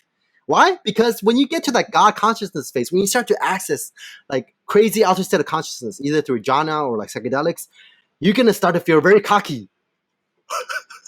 Yeah. So you're gonna feel like you're special. That's why when Neil Gura said like Christ and Buddha, they're in this like super consciousness phase. That's his projection. Because Christ and Buddhas are probably just normies. Yeah. They're in an altered state of consciousness. They're not walking around in some divine 5-MeO DMT trip 24/7. The unaltered state of consciousness is, in a sense, deeper and even more mind-blowing than 5-MeO DMT trips and all the psychedelic experiences. Because it's not even mind-blowing. It's so mind-blowing, there's not even a mind there to be blown. Yeah, but so at the same time, it's still the experience tries to somehow solidify the experience that is happening through some kind of restriction, right? But there's like so much coming in, and at one point it feels too painful to still restrict it to this sense of I'm God, or which is still a restriction. Yeah, even Daniel Ingram in his book, he talks about how like after a while, this ground of like this ultimate reality that you're so attached to that you think you have the answer to, eventually start to become disgusting. Because you figure you can't figure it out. You can't figure it out. If someone was to ask me, hey Frank, what is the nature of reality? I'll be like this right here. That's all I would say. I would not say another word. I'll be like, this is it. I don't even know what this is. Is this reality? This is consciousness? Is this from the mind? I don't care. I don't even think about that anymore. Yeah, the question and answer are both dissolved. Yeah. Whereas before you had the approach of trying to get like even more expansive, like even more consciousness, even more Yes, Emilio, and even yes, more yes, love, yes. and yeah, Exactly. and it becomes futile, I think, at a point. Yeah, after a while, it really tires you out until you let go of it. Yeah. Okay. At this point, let's tie it back to what you mentioned in the beginning, and I think this will interest also a lot of people: the idea of solipsism. You know, there is like from this point of view of nothingness, like what is the idea of solipsism about, and how would you like explain it? How do you say it's real? Do you say it's yeah, what do you have to say about solipsism? I don't know. I really don't know what to say about solipsism. To me, like Did you stuff try like it? nihilism and solipsisms are just ideas. Hmm. So the idea, basically, many of my friends also ask me, is like, okay, I'm in this aware state where I experience this unity of all my experience, and I experience other people, but I cannot access or answer the question whether there is also experience within the meat suit that I'm experiencing of those people. You, And you mean you mean they can't access other people's consciousness? yes, and therefore they still have to question, do they exist or not? And then solipsism like falls into Oh, this idea of okay. there is no other Okay. consciousness but mine. Okay. I think solipsism is just another version of egotism.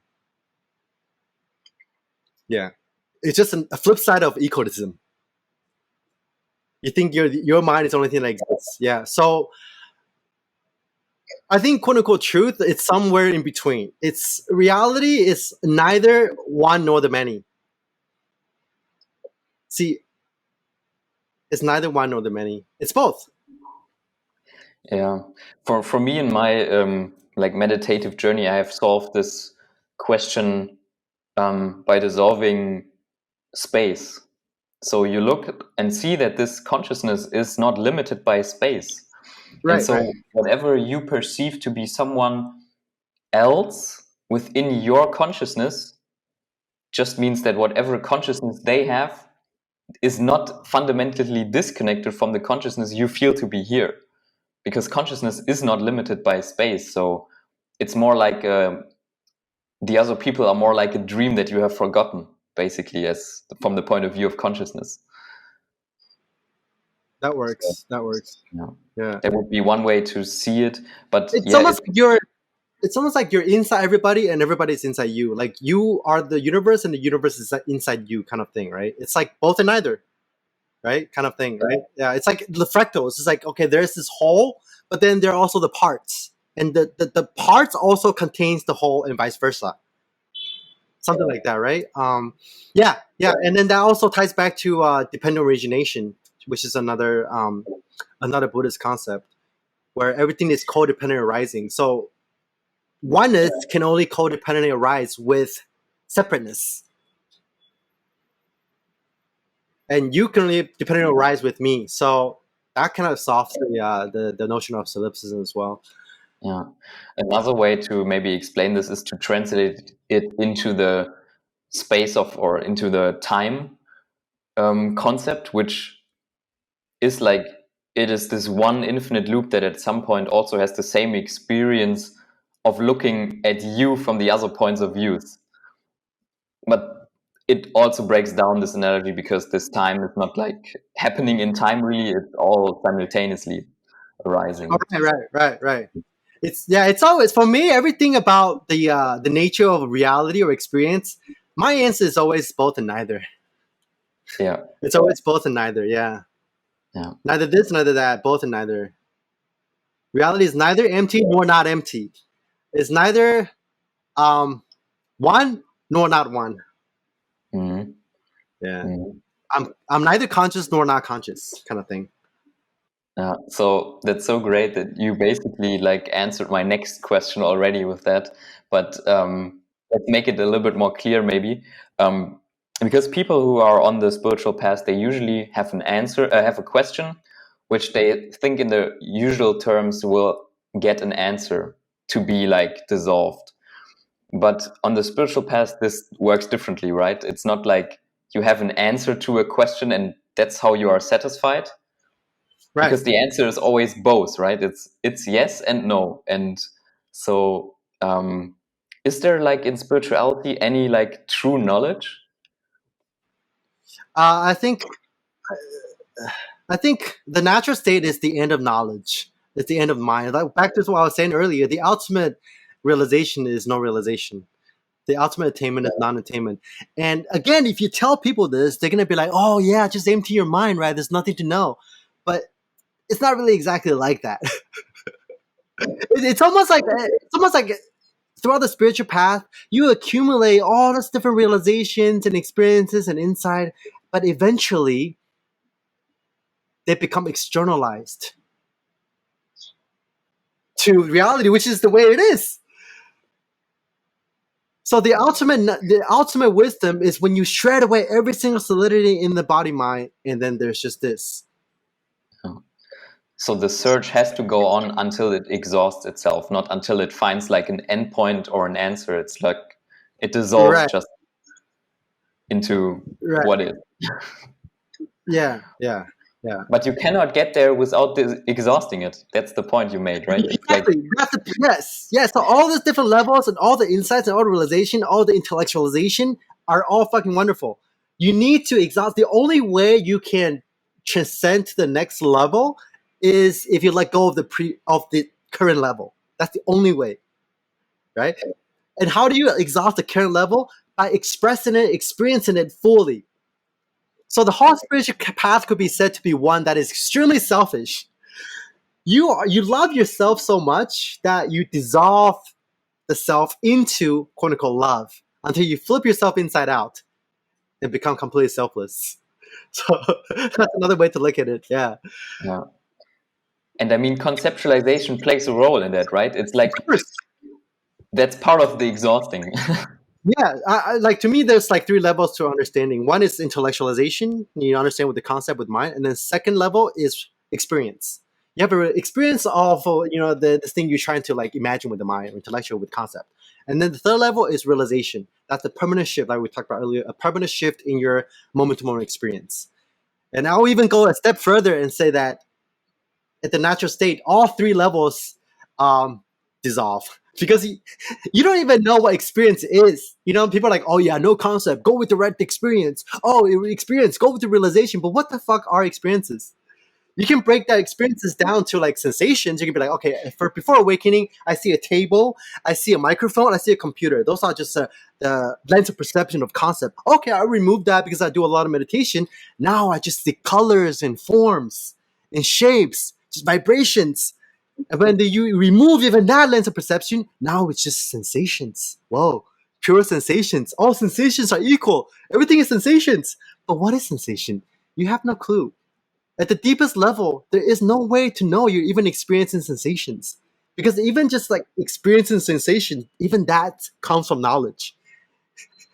At the end of the day, from the perspective of the natural state, knowledge and intellectualization and experience are actually the same thing. You have a knowledge of something, and then you have an experience, and then experience feed into that knowledge. That's why people who go on psychedelic like loops, they keep like reinforcing that cycle. At first, you read about non-duality and God. Now you took psychedelics, and psychedelics is very good at reinforcing your beliefs, making that into your reality. It's so real, you can't believe it's not. This is what it is, and then you try to conceptualize that even more, and then you have another trip, and then you become like more solidified, right? Yeah. So from the perspective of the natural state, experience and intellectualization and realization are all still stuff of the mind. because you have no idea what any of this is really. And it's really that don't know space that this whole thing just shines through.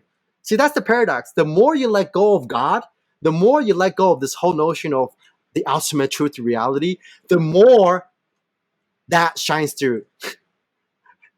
Yeah. Because like my experience, so you can say this is like I'm just in the Godhead all the time, but I don't call it the Godhead. My experience of the quote unquote Godhead now is way like more powerful than my experience of this when I was like in my God state. You see, that's the paradox. But now it's just this is just another way of experience, another mode of being. It's not like the ultimate. This is no different from like the ego state of like the my brother or the state of a cat. Yeah. Yeah. Yeah. Or even a rock. Mm-hmm. Everything's a And I manifestation guess of it. also in this journey, like one of the biggest mind fucks is like you have the experience of it feeling so meaningful and feeling so true, and it feels so like you got it, and then you realize that is no different from seeing the shape of the table. Right. the, Yeah. the very feeling of like, this is so significant. It's no different from the whole everything else, and so it's meaningless in Exactly. the end. Yeah. It's like you're constantly dying into the ordinary. Yeah. You're constantly disappearing into the ordinary. But that becomes extraordinary, right? That becomes like, from the ego perspective, that's again like if you just tell someone who hasn't started the path, it's so ordinary, but you've never experienced the ordinary. That's the thing. Because again, the ego state is an outer state of not ordinariness, right? It's all relative. So it just any word that you try to put on this is gonna be fucked up. You say this is ordinary, but at the same time, it's not ordinary at all. Because if you were to put the Frank in before the path to this right now, he would go crazy. He would be like, this is like crazier than DMT. But it's not because this is just the way it is. This is the way things has always been. The only reason why I would think I would go crazy back in my ego state if I put myself in this position right now is because It's because I never knew what like isness is, right? Yeah, Like the because ego you have cannot comprehend. Yeah, it's so restricted to like what you think you can experience and what it is that you are, that it cannot hold the space for this vast openness. yeah, yeah, yeah. And that's so great. I mean, in the end, everything changes, but nothing does, right? It's kind Exactly. of still the experience. You just see it clearly. And so, in this state, like you are still doing like your strength training, you play the Yeah. violin and piano, and like you would really like continue to do your art. And how would you say like have this changed from before and now that you express your art? Like what was the influence on that? Now I have no motivation to get better at anything. Yeah. Before, my sole purpose of doing anything is to get better. I know I wanted to upgrade my character. I wanted to upgrade my consciousness. I wanted to be a better violinist, a better bodybuilder, a more aesthetic bodybuilder, a better meditator. But now I'm doing the same thing, but I've completely lost the desire to be a better this or that. But things still go on. Yeah, and it's really not in my control. It's like I still go to the gym, but whether or not I look more aesthetic is completely out of my control. Yeah, it's just like everything I do is just the whole universe doing its thing. When I live, it is the whole universe lifting. When I shit, it's the universe shitting. And when I play the violin, it's the universe playing the violin. Yeah, but it was like this before. Before, the only difference before, again, back to what we were saying in the beginning, is just that I had a resistance to it. I had a layover thought that says I'm in control of this. And without that resistance, without that layover thought, things get done even more efficiently. Without that, projecting yourself in the future and have a goal and working towards that goal, I'm just enjoying the task by itself. Mhm.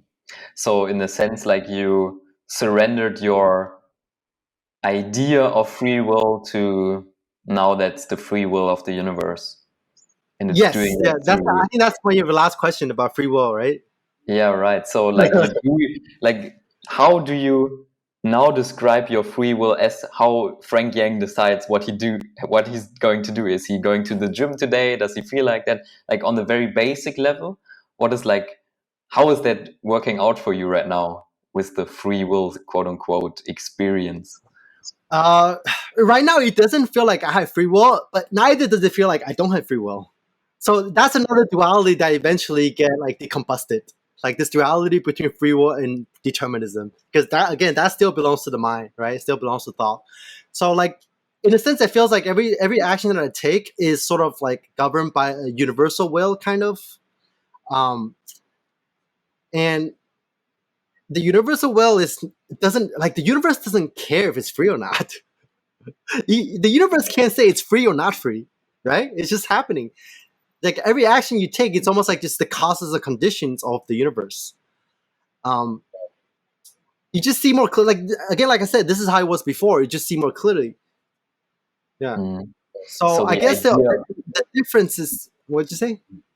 I wanted to say that the idea of free will only arises from a limited point of view, because the ultimate is already like Yes. way transcending free or any idea of what it means to be free. Yes, all the spiritual notions, all the spiritual labels, like would you ask the dog if he's aware? Would you ask the dog what is consciousness? Yeah. The universe doesn't give a fuck if it's conscious or not. Those are all just human constructions of the mind, right? And yet it's there. Yeah, we're using those words to talk about it, but ultimately, all this terms about awareness of awareness, like consciousness, God, emptiness, nirvana, all that stuff will completely vanish from your experience. Will completely vanish from your mental precept. Yeah. Like it's almost like my analogy is, once you really truly realize something, you embody it so much. It's like an eyeball that can't see itself, because you are that. If you can still see it, there's still a separation. If you can still experience it, there's still a separation. Once you truly become it, you absorb it and it disappears. That's why I don't feel like there's even awareness here. Like in the mid path, there's like this bubble of awareness, this bubble of consciousness, but that's still just a projection. Yeah, and after that projection is gone, after the center is dissolved, so the bubble also dissolves. And then it's like, again, you won't ask a baby if there's awareness. So in the sense, like the question, the quest for insight, for answering, am I having free will or not, is ultimately just dissolved into whatever it is. Just dissolves. Yeah. And it doesn't get answered in the sense that you were looking for when you started out to answer any spiritual question. Bro, man, I don't know. When I first started the path, I don't think I was even looking for answers. I think I was going in for experience mostly. I was trying to experience like the next mind fuck. Even when I was like doing art and I was making movies and stuff like that, I was just trying to mind fuck other people. And it turns out that the spirituality just happened to be the biggest mind fuck there is. It's the God mind fuck in itself, right? It fucks itself so hard that the individual mind disappears. It mind fucks you so hard, your whole mind disappears. What can be even more mind fucking than that, right? You get so mind fucking, there's no such concept as mind or fucking anymore. Going back to that state beyond even experiences and movements. That reminds me of something I heard earlier, that there's no one path. You can actually penetrate like every aspect of reality. If you just penetrate it deeply enough, you arrive at the same point, basically. Yes. That's also why some mathematicians, like in their field, they worked and understood it so deeply that they dissolved like their sense of reality. Yeah, Wittgenstein is another person that came to my mind when you said that. Like his Tractatus. Yeah. You know, right? He wants to set out and destroy the entire paradigm and history of Western philosophy with that one little book made up of little sentences.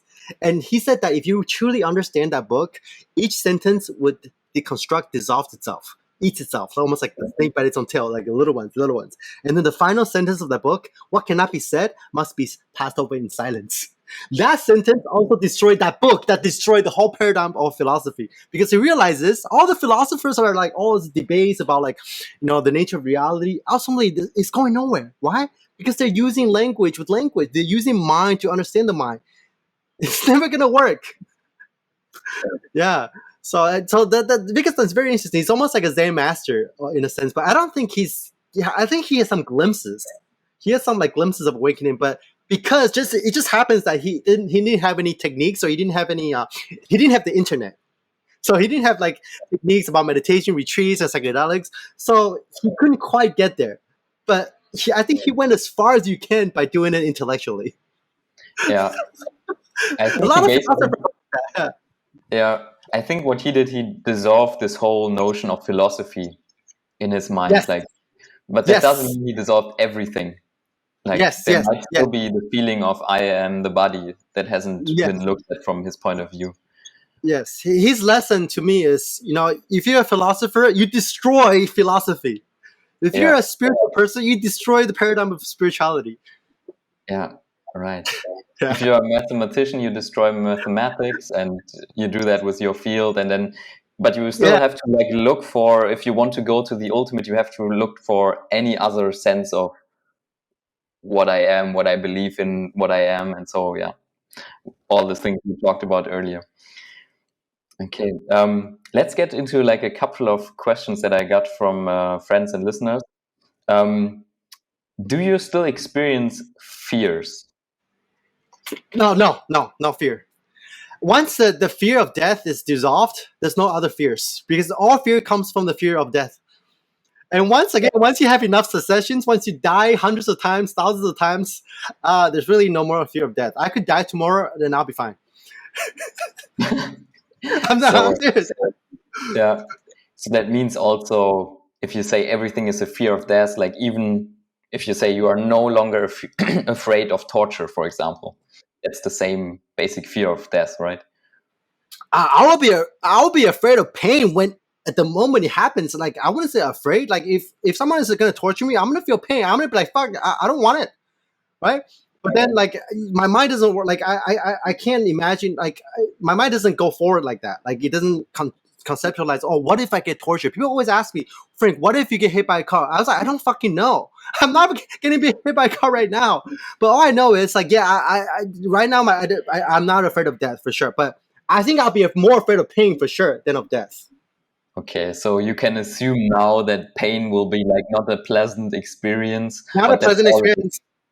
Yeah, Yeah, yeah. So I won't be looking forward to pain, but I don't know. I wouldn't say I'm afraid of pain right. because it hasn't happened. See, here's the thing: like, fear is only the projection to the future. Like, without like your mind going to the future, like, it's really hard to conceptualize. Oh, are you gonna be afraid of pain if someone was going to torture you? I don't know. All I know is right now I'm not getting tortured, but it does feel like I'm kind of dead right now. Right. Yeah. It's like the moment of like dissolution is more real than physical death. Mhm. So that means like every thought you could have that people usually perceive as fear is just dissolved in your clarity. You just see it as that projection that it is, and Yes, yes, it doesn't produce the fear because it's seen in that clear light of awareness. yes. It doesn't produce fear. Right, right. Yeah. Yeah. Okay. So someone asked like, or can we tie this back to like a recommendation for someone who is like stuck in a painful situation in their life? How would you say they would most well deal with like physical or emotional pain? You mean with their practice? Yeah, if they could practice something, or maybe maybe a shift in their mindset, or I don't know. Dude, I would say just to complete surrender and then surrender to surrendering. Like, surrender is really important. Like, at the end of the day, it's not about how many negative thoughts you have. It's not about how many sad thoughts you have, or um, even how many self-referential thoughts you have. It's not about that. It's all about not resisting any of it. Yeah, Yeah. When yeah, you lose the ability to resist, when you lose the pull to resist the what is, the content doesn't matter. So if you're feeling frustrated, if you feel painful, my recommendation is very, very simple. It's just to feel it completely, accept it completely. mhm. So Yeah, in that just experience, look for your resistance, right? Look for where am I resisting that experience that makes it feel painful. Right. And then just relax it or just embrace it. Like we said earlier, the only way, see, when you feel pain, that's conditioning trying to get released, right? So that's like a mini dark night. Like dark night of the soul is just an extensional pain, right? When you have like feeling depressed, all that stuff, all the pain and suffering, all the solidity, negative emotion, that's just your conditioning. It's trying to get, released.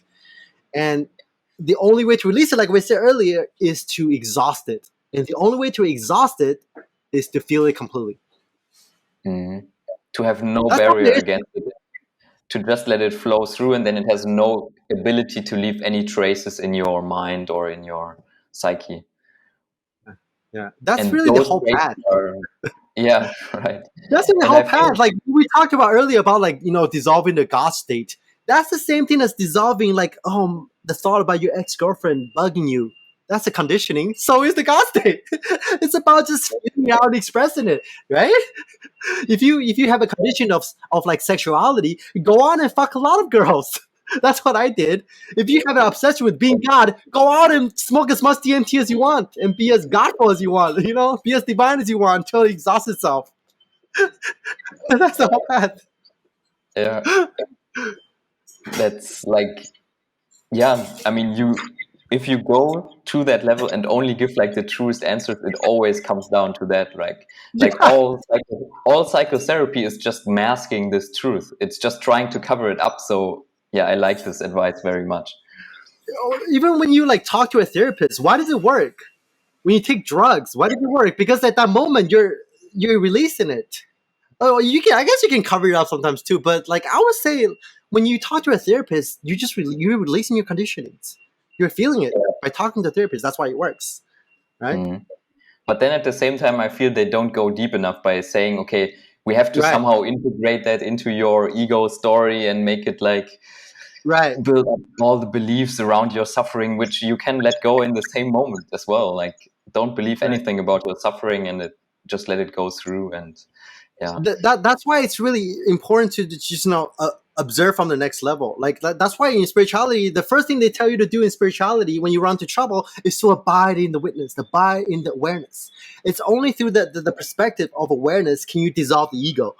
That's why in like therapy they don't tell you that. Only in spirituality, right? Most of the time in therapy they just let you using the mind to kind of deconstruct the mind. That doesn't work. You can't fight shadows with shadows. That's why in spirituality they tell you to like, okay, now you notice there's an ego, you witness the ego from the perspective of awareness, and then you keep zooming out. Now you become aware of even awareness, blah blah blah blah blah, so on and so on. You use the next level, the next ground to dissolve the previous ground. Again, going back to what we were saying in the beginning about like the usefulness of like fabricating a ground. Yeah. it's sort of like you are intuiting my next question here, What is which is kind of like similar, but people in the spiritual realm, many times they talk about shadow work. Is there any difference between feeling pain and doing shadow work, or what is it? Is it the I same? think How it's to the deal with that? I think it's the same thing as we talked about earlier, like the last question. I think shadow work is just a release of your subconscious conditionings and separations. And when the release of your conditioning is going to be painful because you're facing your like quote unquote dark side, you're facing your traumas. So yeah, the whole spiritual path is dissolving shadow work pretty much. Right. Yeah.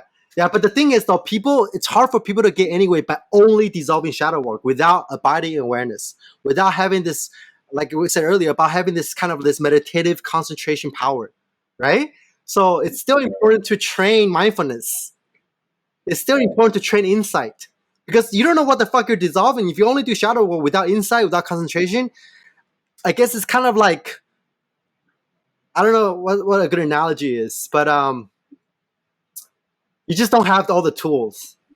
Yeah, it Yeah. works only on this very specific thing that you're working on, and you cannot translate it to other areas.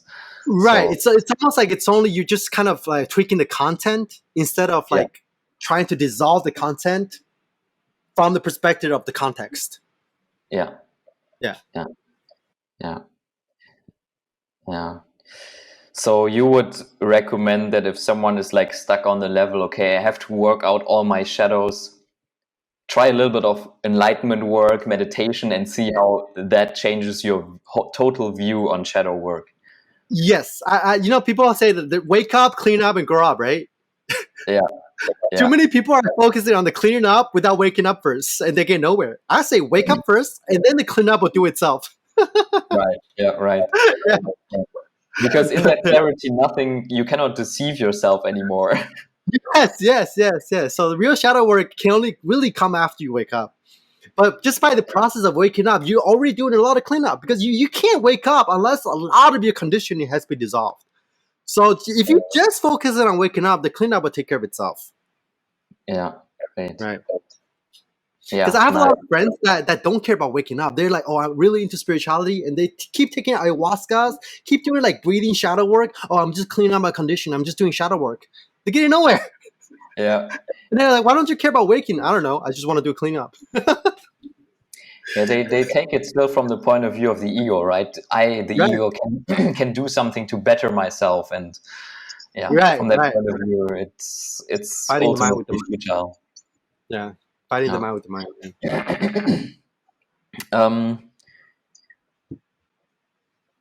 Okay.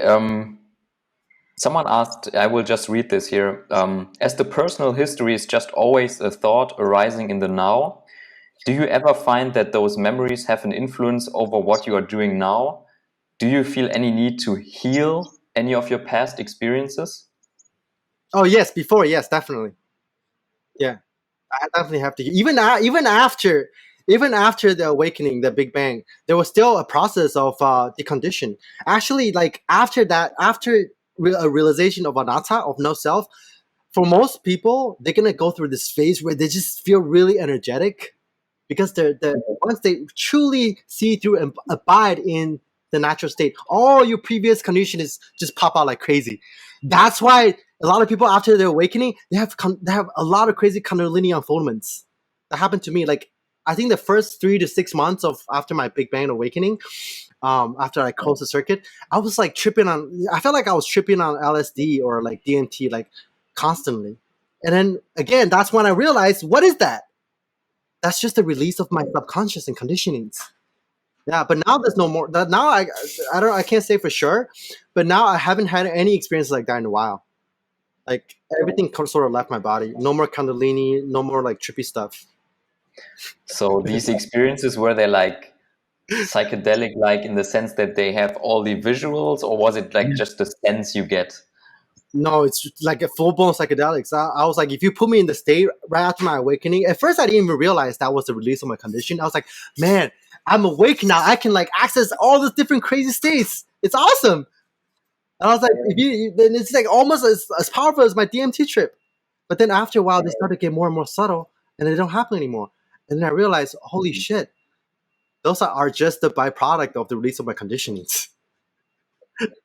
And if you keep like giving meaning to that, this is more conditioning getting piled up, right?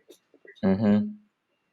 Yeah, it's not just me personally. I've talked to a few people that everybody's path, even though everybody's path is different, they go through. If you have that, maybe you didn't have a lot of experiences, but like people who do have a lot of experiences, like very very similar. Like I know a bunch of people that kind of woke up, and then afterwards they would go into the state where they thought they're like had powers and stuff like that, and the ego will kind of come back a little bit, and they will try to claim this to be this enlightened person who can access like all this different like states of consciousness.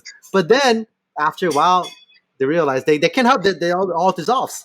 All dissolves. Yeah. Mm-hmm. So great. Yeah. Yeah, this thing doesn't make you special at all. Yeah. Doesn't make you special. Yeah. Just another simple question someone asked: what happens when you go to sleep? Just sleep. Like there's no distinction now between like dreamless sleep, dreaming, reality, different states of consciousness. To me, someone asked me the other day, what is the difference, Frank, between true self and dreamless sleep?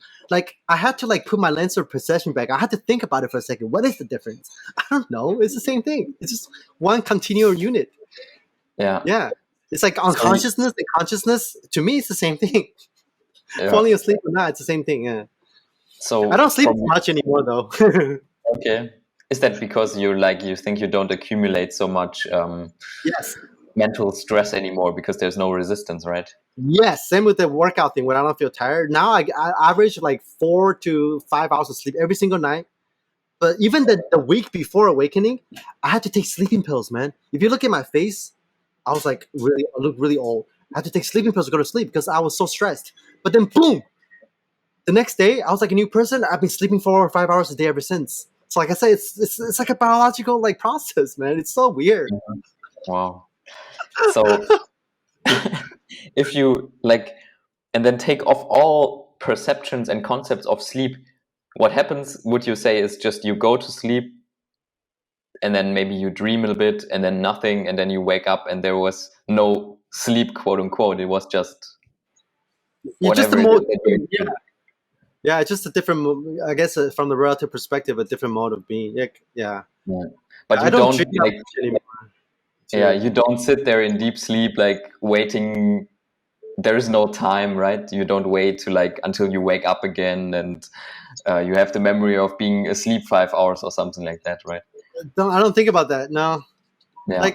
Yeah, I used to be pretty obsessed with this sleep thing because I used to like be kind of depressed, and then I'll want to sleep as much as I can, and then like when I wake up in the morning, I try to go back to sleep more. But now it just when I feel it takes me a while to fall asleep. And now when I'm tired, I lay down, boom, I just fell asleep, and then boom, I wake up and then just go on my day. Yeah. I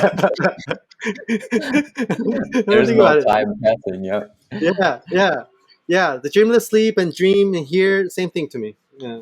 Yeah. It's just the concept around, okay, you have just slept 5 hours or something like that when you wake up, but it's just that. Yeah, I don't know. I don't think about that. Yeah. Okay. Okay, one last question. Someone asked how to accept the truth fully and gracefully. Sometimes people accept the truth only half-heartedly, and their vibes still do not resonate with the truth, especially when they still nourish their own versions of the truth in their head. How to let go of all that and hold on to the real truth only, even when it hurts? Mm, do you think you can summarize it a little bit? I think I'm not I sure if think I understand. yeah, the basic question is how do you keep going to the truth, to the real truth, especially when it hurts. Like I think it's the same. Just keep digging, keep feeling it. Especially hurts. Like the advice that I give people if they run into situations where they call the dark night, when they're feeling like really depressed, is that's a good thing. Usually, that's when your consciousness is getting upgraded. It's like lifting again. Like you can't gain muscles without like feeling pain when you lift, without feeling the soreness. Yeah. Um, So the fear is something you should inquire as well, yeah, right? no, Just just inquire into what it is. What the you use anything to inquire? Use like if you're feeling depressed or painful, just investigate that. Just vipassanalyze mm, that. What the fuck is fear? Like right. you really Yeah. invested. The thing is like that's a really good question because it's all about emotion. This path, it's all about emotions. It's really all about emotions. You really instead of investigating the mind and try to understand what the mind is, what reality is, what you are conceptually with thoughts and images, investigate the feelings that are associated with those thoughts. I think that's way more important because once the feelings are dissolved, the thought will dissolve. But it's very hard to dissolve thoughts. It's easy to dissolve feelings. Yeah. So yeah, if you're fearful, just really investigate like the emotion and the sensation of fear. Really feel them. Really embrace them. Feel them. Really get to know them like they're your best friend. hmm So when you dissolve the fear, the thought of why you are fearful also dissolves with it. Yes, yes, because thoughts and emotions they go together. They're almost like they're almost like a conspiracy with each other. There's a thought, and then I'm gonna come up with the emotion that verify the thought is real, and then they feed on each other. Yeah. Yeah. Right. Great. Yeah. I mean, that would conclude the questions that I have. Um, I mean, so great. I mean, I think we are we talked about 2 hours and 10 minutes. pretty Great. It didn't much. feel like I could keep Yeah, going for another 2 hours. right. I mean, it feels like we could talk all day. Yeah. Yeah, but I think we got into very deep territory, answered the questions people have deeply, and I I hope think this you is asked me helpful. all the questions. Huh? All the questions Yeah, you sent me, you asked them all, right? Okay, cool. yeah, pretty much. I mean, somehow we combined it all into one flow, which was pretty nice. Yeah, great. I will link like your Instagram and your YouTube in the description. Do you want to leave viewers with anything else where they could find you, or what? I mean, you offer also service for people. You can put my website, www.frankian.wtf. So Okay. frankian.wtf. Yeah. That's maybe like the Instagram, YouTube. It doesn't matter. Whatever you want. Okay. Yeah, I don't care. Yeah. But yeah, also send me the link when you're done editing. I'll also share it on my social media and stuff like that. Sounds great. Okay. Yeah, I will edit this, upload that in the next few days, and then we will see from there. Yeah. Thank you a lot. Thank you for coming on. And maybe if more arises in the future, we can do this again. It's a lot of fun. Yeah, And yeah, definitely. We can cover different yeah. stuff next time. Yeah. Okay. Yeah. Bye.